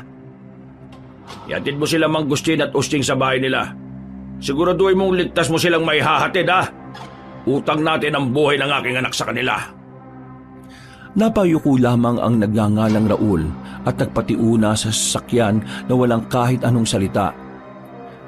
Nagtataka man ay magalang na nagpaalam si Mang Gustin at Usting. Sa kalahating oras na biyahe ay wala silang imikan na tatlo. Si Usting ay nakatingin sa labas. Si Mang Gustin ay nakapikit habang si Raul ay tahimik lang na nagmamaneho. Nasa ganung tagpo si Usting nang bigla siyang napapitlag. Nagulat naman si Raul dahilan para bigla itong mapapreno na ikinagulat ni Mang Gustin. Napatingin naman si Raul sa kanya habang si Usting ay tila habol ng hininga. Ayos ka lang ba, iho? May namumutla ka? Oh, ayos lang po ko, tay. Baka namalikmata lang po ako. Pasensya na po, Mang Raul. Napatungo lang si Raul at muling pinaandar ang sasakyan. Tiningnan pa siya nito sa salamin habang siya ay habol pa rin ng hininga. Muli siyang napatingin sa labas nang umandar na ang sasakyan nila Arman. Hindi siya maaaring magkamali. Si Sheila ang nakita niya. Nagpasalamat si Mang Gustin kay Raul habang ang huli ay tahimik lang. Si Usting naman ay tila wala sa sarili na pumasok sa kanilang bahay. Wala din sa loob na nagmano siya sa kanyang ina. Bagay na ipinagtataka ni Aling Juana. Agad na tinanong ni Aling Juana si Mang Gustin kung ano ang nangyari kay Usting. Ha? Bakit? Napano ba siya? Napatawa pa si Aling Juana bahagya at sinabi kay Mang Gustin na kung bakit siya ang tatanungin nito gayong sila ang magkasama. Magsasalita pa sana si Mang Gustin nang lumabas si Usting na parabang aligaga. Maging si Pakoy na nakahiga na noon sa sofa dahil nakatulog kakahintay sa kanila ay biglang nagising dahil sa gulat. Usting, ikaw ba ayos lang? Tanong ni Mang Gustin sa anak na halos hindi mapakali kakapabalik-balik sa kanilang sala. Nagtataka naman si Mang Gustin habang nakatingin sa anak na tila ba hindi siya nito naririnig habang tinatawag niya. Lumapit siya sa anak at tinawakan nito sa balikat. Ngunit talagang hindi ito mapakali. Natigil lang ito nang niyugyug niya ng malakas. Oy, Usting! Ano ba nangyayari sa'yo? Napatingin sa kanya si Usting at umiyak na ikinagulat niya. Maging si Pakoy ay napatayo na rin sa pagtataka dahil sa nangyari kay Usting. Nakabalik na mula sa kusina si Aling Juana at inabot ang tubig kay Usting. Nanginginig naman ang kamay ng binata habang iniinom ang tubig. Tay, mukhang nagkamali tayo ng binuhay. Saad niyang naiiyak. Bagay na ipinagtaka naman ni Mang Gustin. Ano bang sinasabi mo? Ano nagkamali tayo ng binuhay? Kanina tay, habang pauwi tayo, nakatingin ako sa labas. Nakita ko si Sheila na mabilis pa sa sasakyan na tumatakbo. Tapos yung mukha niya tay, nakakatakot na parang halimaw. Napatakip ng bibig si Aling Juana, habang si Pakoy naman ay nanlalaki ang mga mata. Natahimik bahagya si Mang Gustin, ngunit pinili niyang palakasin ang loob ng anak. Anak, baka naman namamalikmata ka lang kanina. Sana nga tay, sana ho namalikmata lang ako. Pero hindi. Hindi mo ba napansin yung bahay nila kanina? Halos lahat kulay itim. Wala man lang ako nakitang ibang kulay maliban sa sasakyan nilang asul. Minaw ka nga muna, Usting. Umalma ka muna. Pinaupo ni Pakoy ang pinsan at pinakalma. Buong gabi na halos hindi sila nakatulog. Pakiramdam ni Usting, nakikita niya si Sheila tuwing pipikit siya. Hindi maalis sa isip niya ang nakakatakot nitong muka. Samantala, sa bahay nila Arman ay nakatayo silang mag-asawa sa Teresa ng kanilang tahanan. Hinihintay nila ang pagbabalik ng anak nilang si Sheila mula sa paghahanap ng pagkain. Walang kaalam-alam si Mang Gustin na isang aswang ang binuhay nilang mag-ama. Namatay ito dahil napatay ito ng mga tagatugis ng aswang 5 taon na ang nakakaraan. Nang malaman nilang mag-asawang tungkol sa mag-amang Mang Gustin at Usting, ay hindi na sila nagdalawang isip na lumapit sa kanila. Nasa ganun silang tagpo sa terasa nang makita ang anak na si Sheila na naglalakad sa labas ng bakuran. Puno ng dugo ang kanyang damit at maging ang kanyang buong katawan. Nang umihip ang malamig na simoy ng hangin ay napasingap silang mag-asawa. Napangiti pa sila sa amoy ng dugo na kanilang nalanghap buhat kay Sheila. Pinagmasdan nila ang naglalakad na anak at patalo nitong pumasok sa bakuran at muling naglakad papasok sa bahay. Masaya si Gina habang pinagmamasdan ng anak. Sinabi niya sa asawa na masaya siyang makitang malakas muli ang anak. At ang dugot laman ng tao ang siyang mas nagpapalakas sa kanilang anak, bagay na sinang-ayunan ni Arman. Tama ka. Walang pagsigla ng aking tuwa na muli natin siyang makasama, mahal ko. Masaya silang nag-uusap nang may magsalita mula sa kanilang likuran. Paglingon nila ay si Sheila. Nakangiti habang may hawak pang lamang loob ng tao galing sa biniktima niya. Napangiting lumapit silang mag-asawa at niyakap ang anak. Inabot naman ni Sheila sa kanila ang dala nitong lamang loob at kanilang maganang pinagsaluhan. Anak, mag-iingat ka sa iyong paglabas. Ingatan mo ang iyong ikalawang buhay. Opo, Ama. Muli nilang pinagsaluhan ang nakuhang laman loob ni Sheila. Kung sino man ang nagmamay-ari nito'y wala na silang pakialam. Ang mahalaga ay masaya sila't muling nabuhay ang anak nilang si Sheila. Kinabukasan, nagkagulo ang barangay nila Mangustin dahil natagpuan ng katawan ng lasinggerong si Ponce na halos wala ng laman ng katawan. Halos masok pa sila Pakoy nang makita ang kalunos-lunos na sinapit ni Mang Ponce.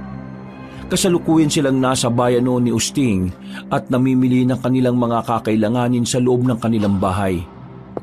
Kawawa naman si Mang Ponce. Ano kayang hayop ang sumalakay sa kanya at gano'n ang kanyang sinapit? Aswang. Hindi hayop ang may gawa niyan, kundi aswang ang may gawa. Ha? Paano mo naman nasabing aswang ang may gawa niyan? Hindi mo ba napansin na sa tagal na manginginom ni Mang Ponce at halos ilang taon na siyang natutulog sa kalsada kapag nalalasing hindi naman napapano yan? Mahinang tugon ni Usting sa pinsan habang napapatingin pa sa paligid. Na tila ba sinisigurado niyang walang nakakarinig sa kanyang boses. Napapatingin na rin si Pakoy sa paligid habang kausap si Usting. Naputol na lang ang usapan nila nang lumapit ang asawa ni Mang Ponce kay Usting at sinabing buhayin ang kanilang kaanak. Tila nagulat naman si Usting, kaya napatras siya bahagya. Mainam na lamang at kasama niya si Pakoy. Aling Susing, paano naman bubuhayin ng pinsan ko yan Wala naman ang laman loob ang asawa nyo. Kaya nga di ba sinasabi namin na kapag namatay ang kaanak nyo, huwag nyo munang ipapaimbalsa mo. Tingnan nyo nga yan, tinalo pang imbalsa mo Nayak naman ang asawa ni Mang Ponce. Habang yakap-yakap ang katawan ng asawang halos wala ng laman. Agad na hinila ni Usting si Pakoy. Tila ba naramdaman ni Usting ang bigat na dulot ng kakayahan niya. Isang responsibilidad na kay bigat dalhin. Isang pasanin na nagdulot sa kanya ng mabigat na pagsubok. Umuwi silang dalawa na laglag ang balikat. Nagulat si Mang Gustin at Aling Juana sa itsura ng dalawa. Para kasing pinagbagsakan ng langit at lupa ang kanilang muka.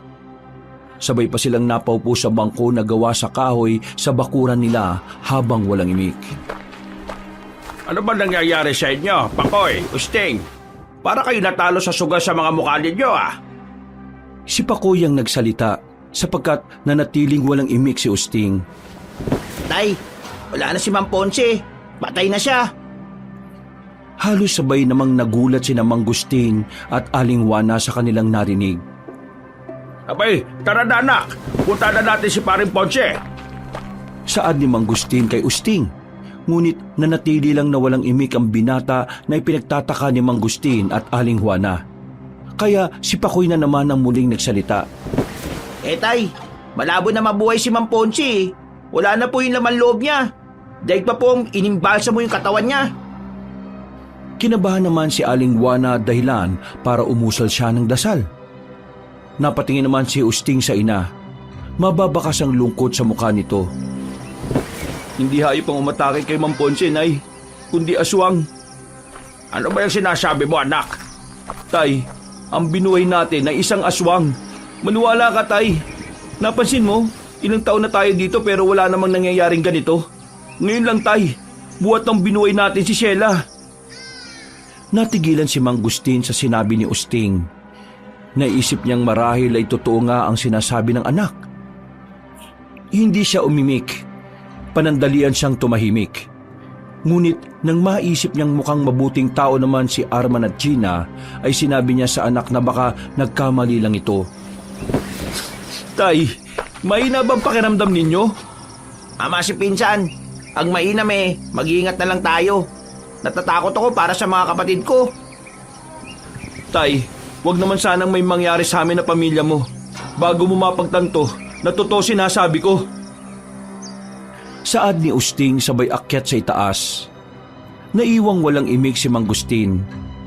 Meron sa bahagi ng utak niya na sinisisi niya ang sarili na nagpasilaw siya sa malaking halaga. Mukhang siya pa ang nagdala ng kamalasan sa bayan nila dahil sa kanyang pagiging makasarili. Lumipas ang araw na halos sunod-sunod na ang patayan.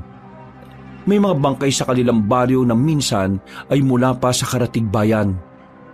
Nabahala na ang lahat ng tao sa barangay nila Mang Gustin. Kaya naman, binilinan niya ang kanyang pamilya na huwag silang lalabas kapag takip silim na hanggat hindi nakikita ang tunay na salarin. Ang pamilya naman ni Pakoy ay sa kanila Mang Gustin muna na malagi para mapanatili silang ligtas. Umaga pa lang ay namimili na sila ng mga kailangan nila sa loob ng bahay para hindi na sila lalabas pa kapag takip silim na. Sa bakuran ay nag-usap sila Usting, Pakoy at Mang Gustin. Napag-usapan nilang kailangan nilang makita ang diwatang nagbigay sa kanila ng kakayahan upang itanong kung paano mamatay ang aswang. Kung totoo ngang aswang ang nananalakay sa kanila. Patawarin niyo ako, anak. Mukhang ako pa nagdala sa bayang ito ng kapabakan. Nasilaw ako sa malaking halaga na ipinagkaloob ng mag-asawa. Huwag na ninyong sisihin ang sarili nyo, Tay. Hindi naman natin alam na mga anak pala sa dilim ang pamilyang yon. Bakit hindi natin puntahan ang pamilyang yon? Huwag na, Tay. Masyado mapanganib. Hindi tayo susugod sa laban na hindi natin alam kung anong mabisang pangontra sa aswang. Isa pa, Tay, hindi natin alam kung anong lakas meron ng mga aswang na yun. Kailangan natin makaisip ng paraan. At kailangan makita nyo ang diwatang may 3 katauhan. Sinang-ayunan nila ang sinabi ni Pakoy. Kailangan nilang makita ang diwata na may 3 katauhan at itanong sa kanya kung anong mabisang gawin para matalo ang aswang. Ang problema nila ay hindi nila alam kung saan at papaano muling makikita ang diwata. Isang gabi, malakas na sigaw ang namayani sa madilim na daan. Sigaw na tila walang nakakarinig. Mga hiyaw na tila ba ang sarili lang ang nakakarinig. Panay ang kanyang takbo. Pilit tinatakasan ng kamatayan na umahabol sa kanya. Isang nilalang na malakas kapag madilim. Nilalang na anak ng dilim. Nagkubli siya sa loob ng gubat. Pilit isinisiksik ang sarili sa isang puno para hindi mahuli o makita ng halimaw na nais pumatay sa kanya. Katahimikan ng namayani. Tanging mahina ngunit impit niyang daing ang naririnig niya. Dahil sa takot at pangamba sa kanyang buhay, kahit ang manalangin ay hindi na niya nagawa. Napasigaw siya ng buong lakas nang biglang may sumilip mula sa likod ng punong kanyang pinagtataguan.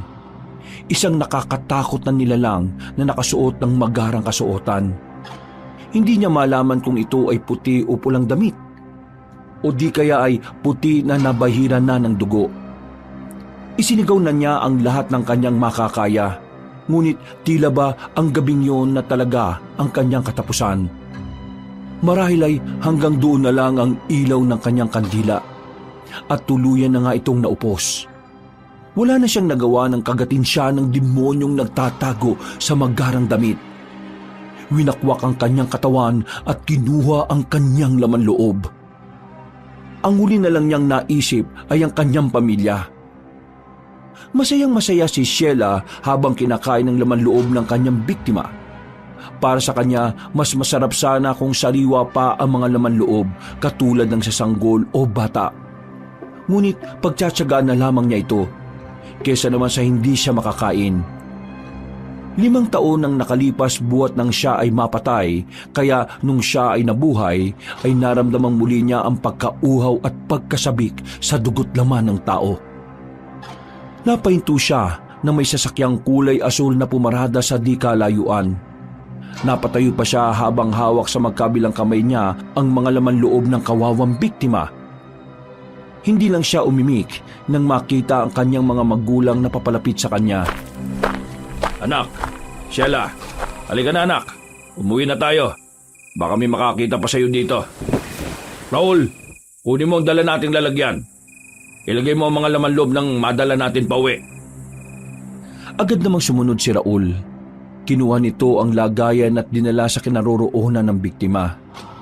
Kinuha niya ang mga laman loob at nilagay doon. Saka dinala pabalik sa sasakyan kung saan nakasakay na ang kanyang mga pinagsisilbihan. Sa sasakyan, panay ang ngata ni Sheila ng laman loob. Maririnig na naman ang tawa ng ina nito na parabang aliw na aliw ito sa ginawa ng anak. Habang si Raul ay tahimik lang na nagmamaneho hanggang makarating sila sa tahanan ng mga amo. Raul, ikaw nang bahalang magpahanda niya kay Suliman ha. Sabi mong gandahan niya ang pagkakaayos ng ating mapagsasaluhan. Agad namang sumunod si Raul at nagtungo sa kusina para ipaayos ang bili ng amo. Masaya namang pinagmasdan ni Arman ang kanyang mag-ina habang masayang pumapasok sa kanilang tahanan. Napatingin pa siya sa paligid habang papasok sa kanilang tahanan. Isang pagtitipon ang ginanap sa tahanan nila Arman at ang kanilang mga panauhin ay halos lahat anak ng dilim. Mga nilalang na nagmula pa sa iba't ibang lugar. Mga nilalang na natatakam sa dugo't laman ng tao. Masaya ako't kayo ay nakarating sa pagtitipon na aking inihanda para sa muling pagkabuhay ng aking anak. Masaya akong makitang muli rin kayong nabuhay at muling dadami ang ating lahi. Nangangako kong iingatan na ng aking anak ang kanyang buhay. Wala na mga tagatugis sa pumaslang sa kanya. Kaya malaya na tayo makapaghahasik ng lagim sa gabi. Sigawan na tawanan ang maririnig sa tahanan nila Arman. Isang sigawan na puno ng pagbubunyi bilang muling pagkabuhay sa itinuturing nilang puso ng mga anak ng dilim. Nakasalalay ang buhay nilang lahat kay Sheila na siyang itinakda noon na magiging ugat sa lahat ng puno. Sa kanya manggagaling ang lahat ng kalakasan ng mga aswang. Kinabukasan, muling nagimbal ang baryo nila Mangustin nang makita si Juan na wala ng buhay at wakwak ang tiyan. Wala na itong halos laman loob. Namumutla rin ang katawan sa pagkaubos ng kanyang dugo. Makikita sa kanyang muka ang hirap na kanyang dinanas at mababakas din sa kanyang muka na hindi pa siya handang mamatay. Pauwi na noon si Mang Juan sa baryo nila, ngunit ginabi siya at wala siyang kaalam-alam sa panganib na naghihintay sa kanya. Nagimbal na ang lahat ng lugar sa nangyayari. Nagtalaga na rin ang mga pulisya, tanod at kawani ng lungsod para maglagay ng bantay sa gabi. Napatayo naman si Mangustin nang marinig ang sigaw ni Aling Juana. Galing ito sa bayan dahil nagatid siya ng labada. Napatayo rin ang kanyang kapatid na si Delia at asawa nito nang marinig ang kanyang sigaw. Dali-dali naman binuksan ni Mangustin ang bakuran at sinalubong si Aling Juana. Nagtataka naman si Usting at Pakoy na kagagaling lang sa likod ng kanilang bahay. Anong nangyari, Juana? Bakit ka nagsisigaw? Tanong ni Mangustin sa di halos makasagot na si Aling Juana. Halos himatayin ito sa hingal. Sa wari ni Mangustin ay nagtatatakbo ito. Pinupo nila si Aling Juana nang himatayin ito. Nakababa na si Delia dala ang tubig habang si Usting ay dali-daling kinuha ang langis sa itaas. Walang patid ang kanilang paypay at masahe kay Aling Juana. Matagal din ito bago nagkaroon ng malay. Ano ba nangyari? Nagtatatakbo ka ba? Tanong ni Mangustin nang makamalay na si Aling Juana. Para namang maiiyak na si Aling Juana na nakatingin sa nagtatakang si Mangustin. Naiyak naman si Aling Juana na mas lalong ipinagtaka ni Mangustin. Ngunit ang mas ikinagulat niya ay ang kasunod na sinabi ni Aling Juana na si Mang Juan daw na kaibigan niya ay patay na. Halos sumiwalay ang kaluluwa ni Mang Gustin sa nalaman niya. Maging si Usting at Pakoy na madalas kausap si Mang Juan ay hindi rin makapaniwala. Sino naman ang papatay kay Mang Juan? Napakabuti nitong tao at kaibigan.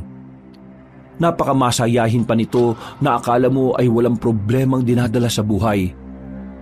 Ang madalas nitong sabihin sa kanila ay ang problema, bigyan mo ng problema. Hayaan mo siyang mamroblema sa iyo at tingnan mo, aalis din yan. Sabay tatawa ng malakas. Sinabi ni Aling Juana na marahil ay pauwi pa lang si Mang Juan sa kanilang baryo. Ang mga dala niya ay natagpuan sa kalsada, ngunit ang katawan ni Mang Juan ay sa gubat natagpuan. Wala nang laman halos ang kanyang katawan. Wala na ang mga laman loob. Ang aswang tsaka may kagagawa nito. Tama ka, iho. Aswang nga ang may gawa yan. Napalingon silang lahat ng marinig ang boses ng matandang lalaki. Tila nabuhayan naman ng loob si Mang Gustin at Usting nang mapagsino ang nasa kanilang likuran. Alam nila kung sino ito. Magbalat kayo man ito'y ramdam nila na ito ang diwata. Pinapasok ni Mang Gustin na matanda. Nagmano pa sa kanya ang mga nakababatang kapatid ni Pakoy. Nag-aalangan man ay hindi na pumalag ang diwata o inkantado. Magagandang asal na napanatili. Maganda yan. Ngunit maaari ko bang makausap si Gustin at Usting ng sarilinan? Saad ni Aripa sabay tingin kay Pakoy. Napatingin pa si Pakoy kay Usting at Mang Gustin. At tila nahulaan naman ng binata ang nais na matanda. Kaya agad niyang inaya sa taas ang pamilya at si Aling Juana. Tara na po sa taas. Doon na po muna tayo. Juana, halika na. Masahin ka namin doon. Sumunod naman si Aling Juana kay Pakoy na bakas pa rin ng pagtataka.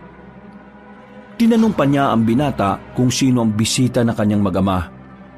Isipin mo na lang na tutulong sa atin na maging ligtas sa aswang. Tara, nanay. Wala nang magawa si Aling Juana kundi ang sumunod kay Pakoy. Sinundan lang nilang tatlo ang mga umakyat. Naririnig pa nila ang pag-iyak muli ni Aling Juana. Nilabag mo, Gustin, ang mga kondisyon ko. Sinabi ko sa iyo na huwag kang tatanggap ng malaking halaga kapalit ng iyong serbisyo. Naunawaan ko at aminado ako sa kasalanang nagawa ko. Patawarin niyo po ako. Masaya akong marinig ang paghingi mo ng tawad. Ano po nga aming gagawin, mahal ng diwata? Ako ay hindi diwata. Ako ay isang elemento. Wala akong kasarian. Ako ay pwedeng maging lalaki o babae. Saad ni Arifa dahilan para magkatinginan sila Mang Gustin at Usting. Kayo ang nagbigay buhay sa ugat ng aswang na isang lahi ng mandugo. Ugat ng aswang? Oo, ugat ng aswang. Siya ang nagbibigay buhay sa lahat ng aswang sa kanilang kalahi. Namatay na ang batang yon, 5 taon na ang nakakaraan. Siya ay napatay ng mga tagatugis na sinuguri ng kalikasan. Ngunit siya ay nagbabalik para magasik muli ng lagim.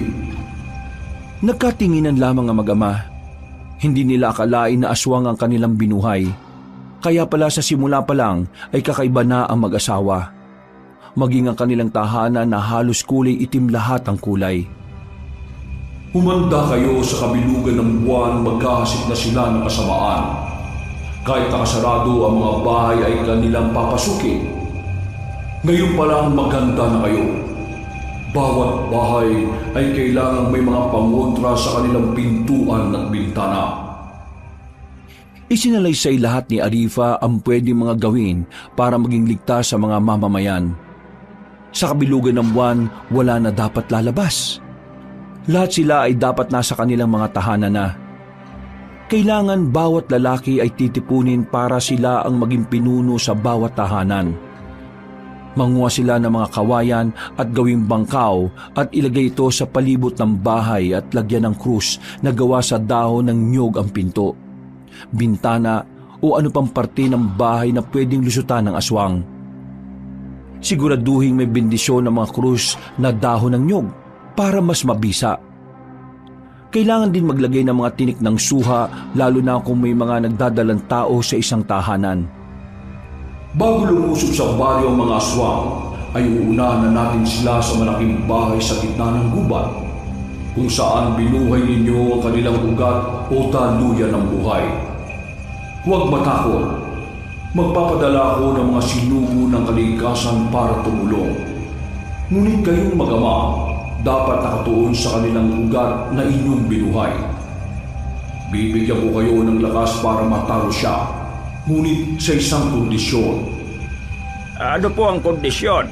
Sabihin niyo lamang po at aming tatanggapin.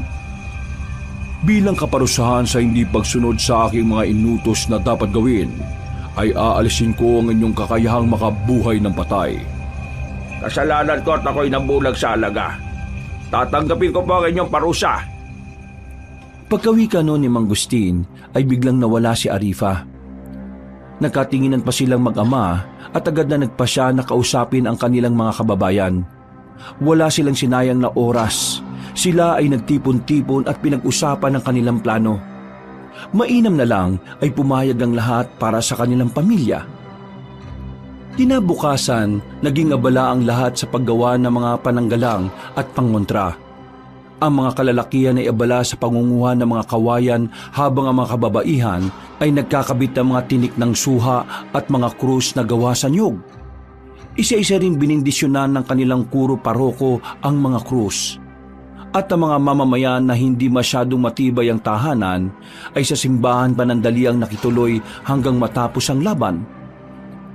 Kabilugan na ng buwan, ang lahat ay nasa tahanan na. Ang iba nasa simbahan na malagi. Naganda na si Mang Gustin at Usting. Natatanaw na rin nila ang mga sugo na ipinangako ni Arifa na ipapadala niya. Nakahanda na sila sa madugong pakikipaglaban-laban sa mga halimaw na hayok sa dugot laman. Kinakabahan man, ay nilakasan na lang nila ang kanilang mga loob. Alam nilang hindi sila pababayaan ng Panginoon. Nay, kasama ako sa inyo. Hindi, dito ka lang. Kailangan ka dito sa bahay. Baka may aswang na pumarito. Tatandaan mo, kapag may aswang na pumunta dito latiguhin mo kaagad ha. Ikaw ang aasahan namin, Pakoy, para magbantay dito. Naintindihan mo ba ako? Oo, pinsan. Sa totoo lang, kinakabahan at natatakot ako pero makakaasa ka na hindi ko sila pababayaan dito.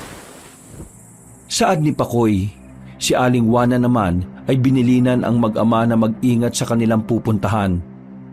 Magsasalita pa sana si Mang Gustin nang magsalita si Arifa sa may pintuan sa kanyang anyong matandang babae. Kayong mga natitira dito sa bahay ay huwag lalabas anuman ang inyong makita o kahit kilala nyo pa. Kahit makita nyo sa labas ang inyong kaanak o mismong si Gustino Usting na nasa labas, ay huwag nyong pagbubuksan. Saad ni Arifa habang napapatingin kay Aling Juana. Nagulat naman si Aling Juana sa mga titig ni Arifa sa kanya. Lalong-lalo ka na. Saad niya kay Aling Juana na kinagulat naman ng huli.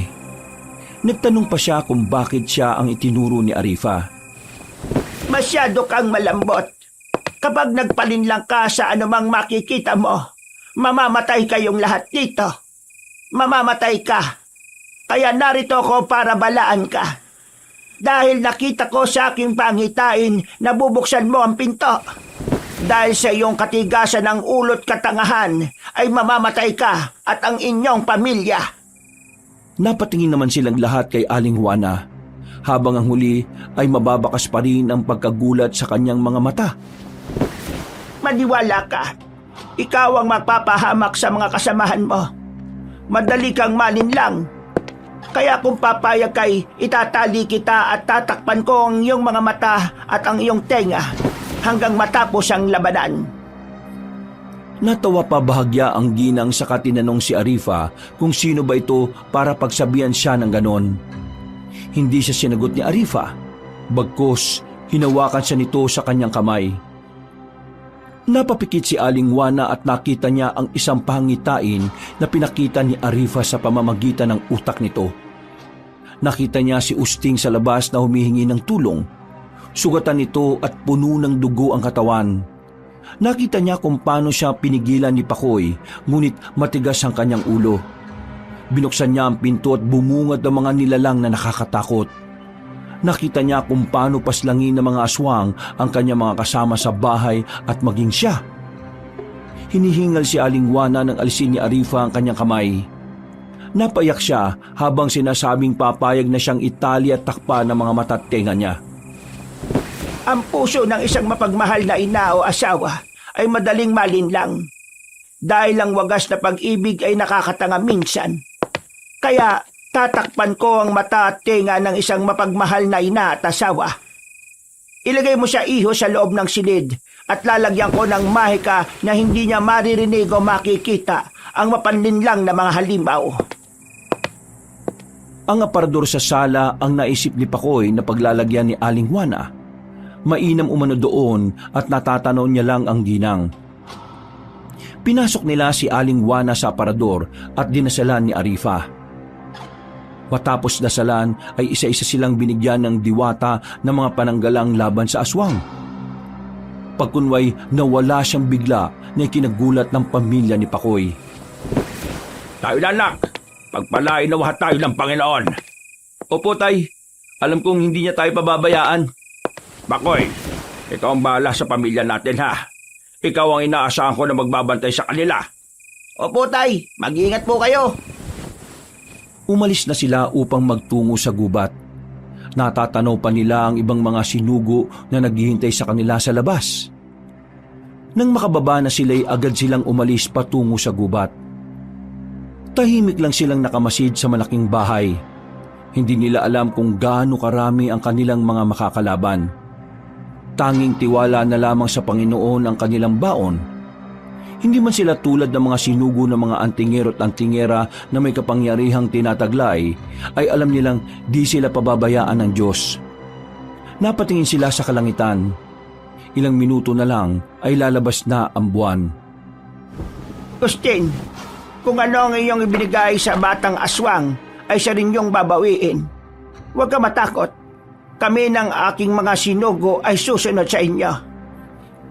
Nagkatinginan si Usting at Mangustin.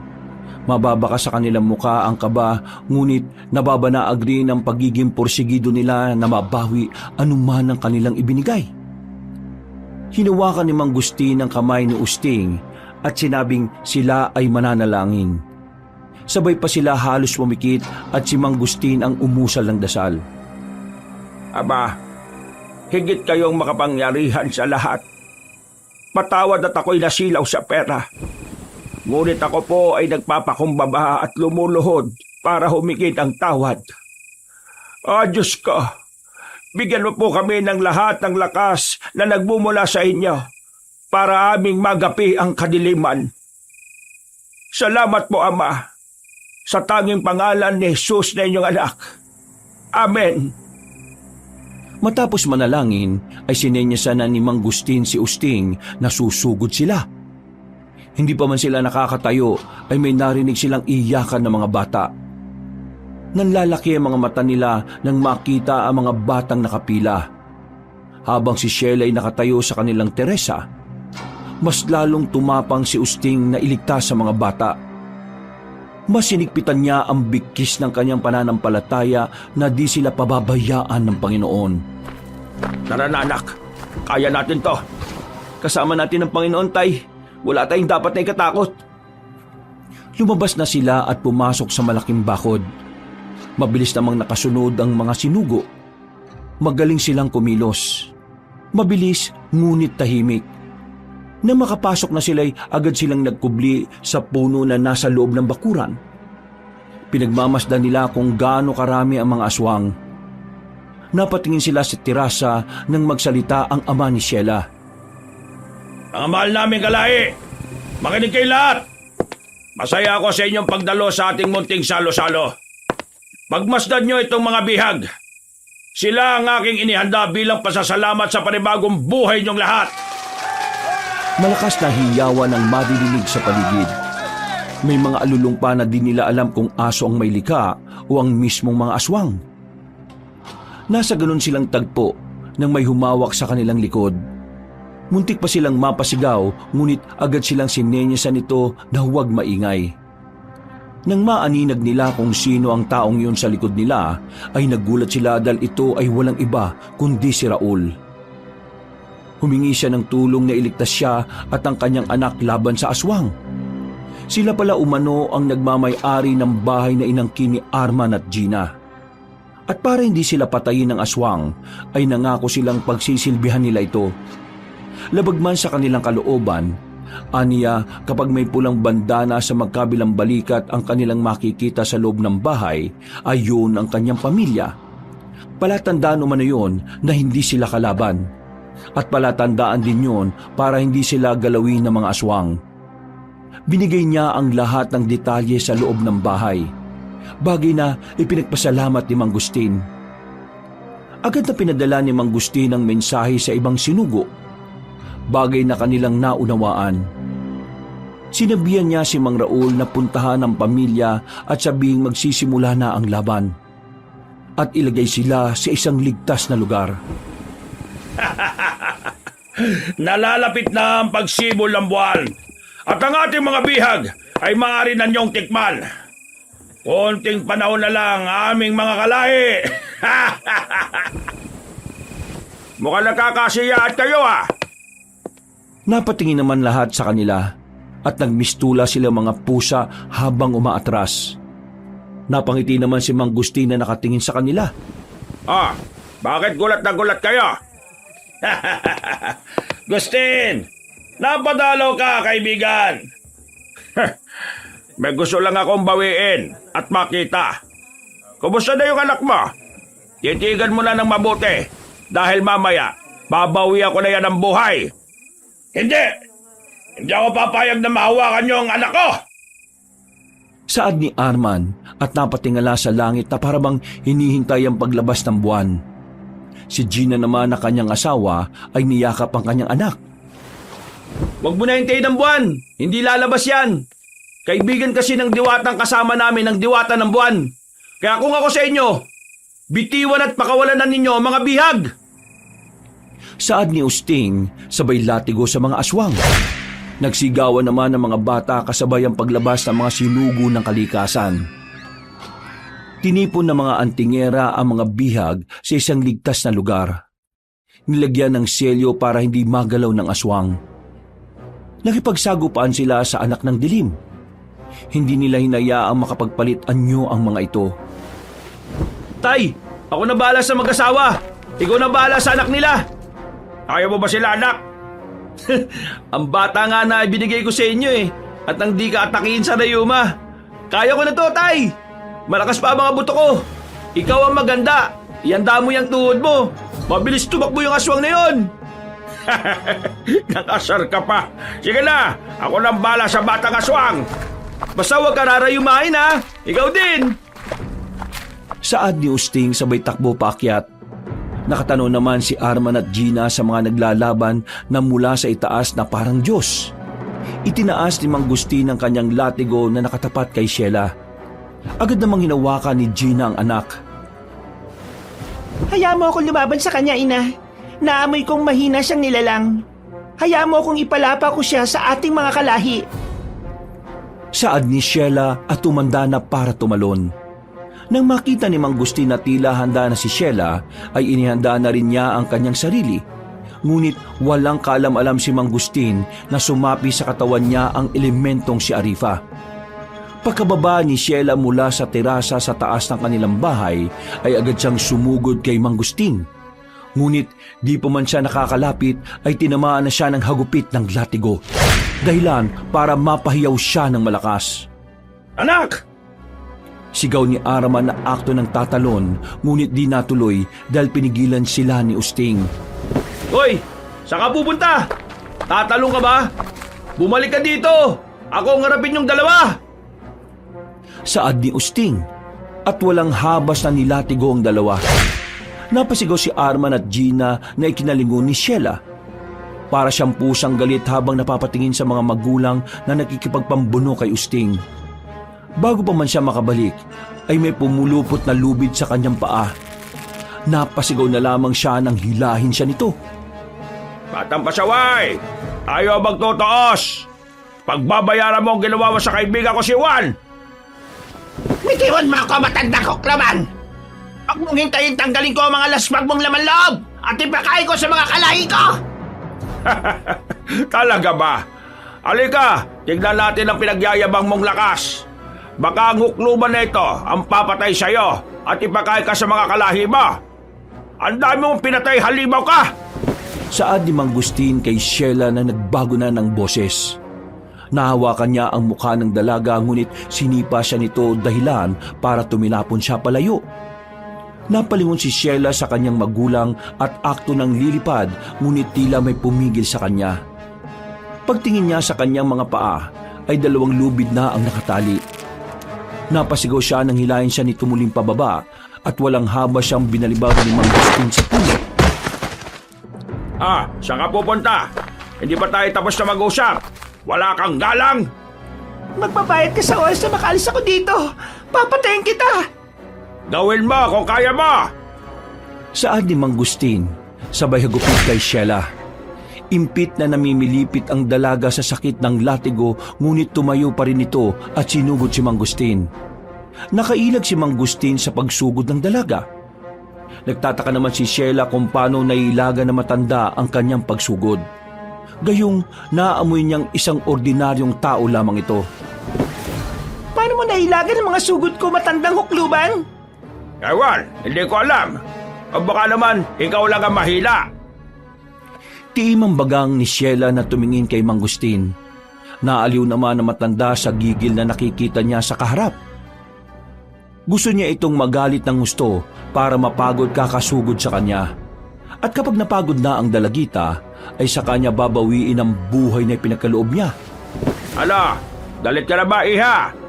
Maaring mas magagalit ka pa. Kapag nakita mo yun, oh!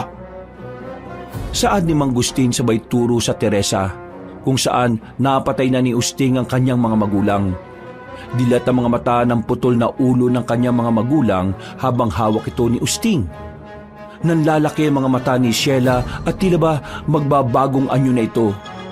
Isang malakas na alulong ang kanyang pinakawalan. Nang makita ng mga halimaw ang ulo ng mag-asawa ay nagsigawan sila. Bigla silang lumakas at mas naging mabangis pa. Itinapon ni Usting ang ulo ng mga magulang ni Sheila sa ibaba. Para itong bolang nagpagulong-gulong sa lupa. Kasabay noon ay sinindihan ng mga sinugo ng kalikasan.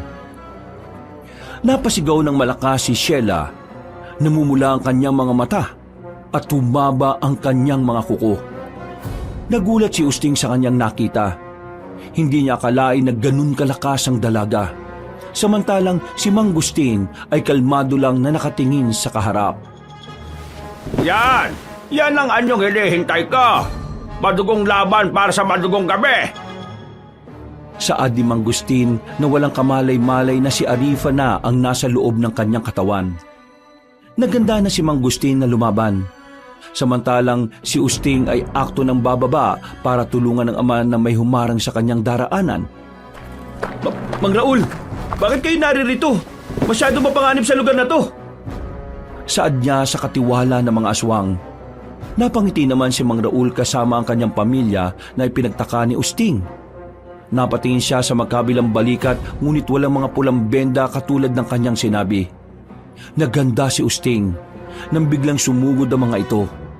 Agad naman niyang pinaghahagupit ng kanyang latigo ang pamilya ni Mang Raul. Maya-maya, nag-anyong si Pakoy ang kaninang si Mang Raul. Sinabi niya kay Usting na huwag siyang saktan. Ay, tulig! Nagkamali ka ng nililin lang. Akala mo maniniwala ako? Hindi, no? Saad niyang walang habas na pinaglalatigo ang nagpapanggap na si Mang Raul at Pakoy. Halos mamilipit na sa sakit ang aswang. Pagkuway, sinabuyan niya ng asin na halos lumuwa ang mata ng halimaw. Agad niya itong nilatigong muli at sinabuyan ng banal na tubig dahilan para mag-usok ang buong katawan nito. At agad din niyang sinilaban para di na muling mabuhay pa. Samantala, kay Mang Gustin ay nagpangbuno silang dalawa ni Sheila. Aliw na aliw namang nakikipaglaban si Aripa sa aswang sa katawan ni Mang Gustin.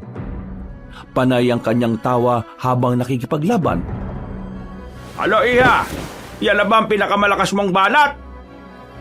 Umalulong si Sheila at ibinuhos na niya ang kanyang lakas. Napigtas ang tali sa kanyang paa at mabilis na sumugod kay Mang Gustin. Ngunit sa isang kisap matay, nahawakan ni Mang Gustin ang kanyang mukha ng mahigpit na mahigpit. Halos lumuwa ang mata ni Sheila sa sobrang higpit ng pagkakahawak ni Mang Gustin. Ibinuhos na ni Mang Gustin ang buong lakas niya sa pagkakahawak sa dalaga. Galit din ang kanyang nararamdaman nang maalala ang pagkamatay ng kanyang kaibigang si Mang Juan. Nasa ganun siyang tagpo nang marinig ang impit na iyak ni Sheila. Nang kanyang titigan ay si Aling Juana na ang kanyang hawak. Gustin, mahal ko. Nasasaktan ako. Bitiwan mo ako, mahal ko. Juana, ikaw ba talaga yan? Oo, mahal ko. Bitiwan mo ako. Nasasaktan na ako. Niluwagan ni Mang Gustin ang pagkakahawak sa mukha ni Sheila na nagbalat kayo bilang si Aling Juana. Lihim namang napangiti ang dalaga.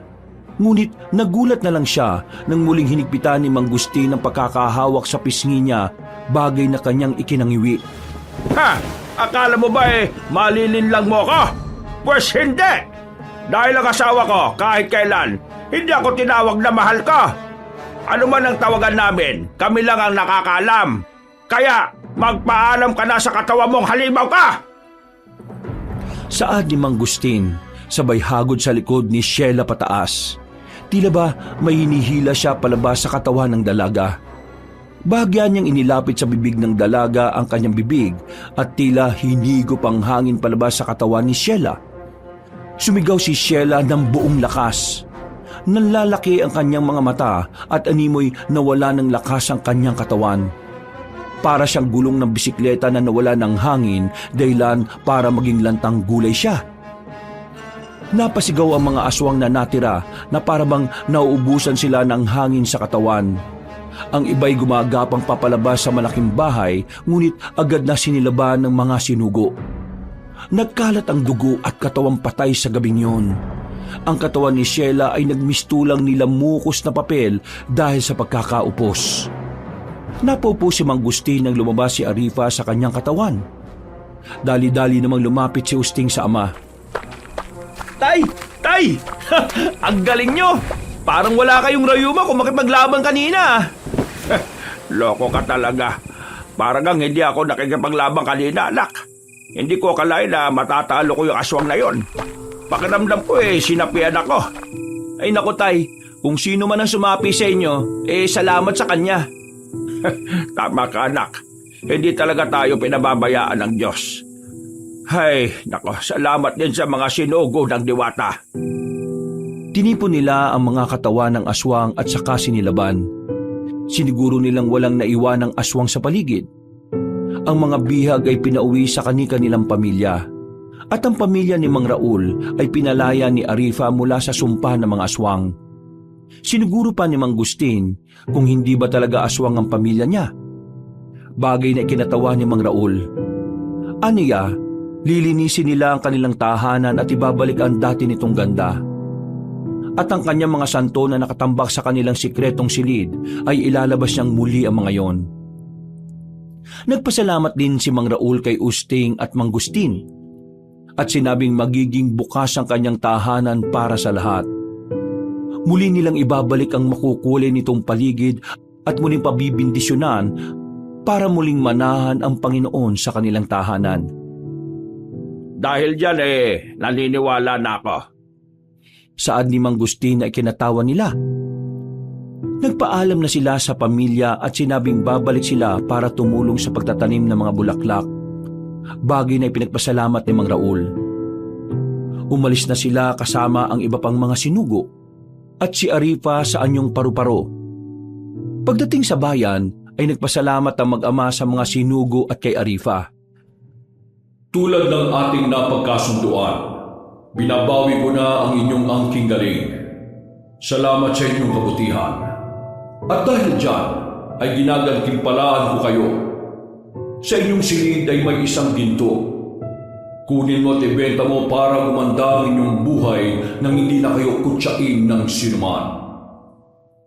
Ngunit sobra na po kung bibigyan niyo pa kami ng gantimpala. Maliit na bagay kung tutuusin. Ipangako mo lamang na hindi kayo magbabago. Sa kabila ng kasalanan na nagawa ng aking ama, sobra po ako nagpapasalamat dahil binigyan niyo pa kami ng isang bagay para makamit namin ang pagbabagong buhay. Pangako po, hindi kami magbabago kahit makamit namin ang lahat ng kayamanan dito sa lupa. Kasabay noon ay naglaho na si Arifa at ang mga sinugo. Masaya silang umuwi at muling nakapiling ang pamilya. Nang kanilang tingnan ng silid ay totoo ngang may ginto. Ginamit nila ito sa tama, dahilan para sila ay magkaroon ng magandang buhay. Nagpatayo sila ng tahanan na simple ngunit maayos. Nagtayo ng maliit na negosyo at tumulong sa pagpapaganda ng kanilang bayan. Muling naging tanyag si Mang Agustin, hindi dahil kaya niyang bumuhay ng patay, kundi ay nakilala siya dahil sa mga tulong na ibinigay niya sa mga kababayan. Naging bukas siya sa lahat ng nangangailangan ng tulong niya, lalo na sa pinansyal. Anila, kapag mabuti ang iyong puso, palaging may biyayang nakalaan. Ang Diyos ang gaganti sa lahat ng iyong ginawang kabutihan. At siya rin ang mag-aangat sa iyo para makita ang iyong kinang. Wakas,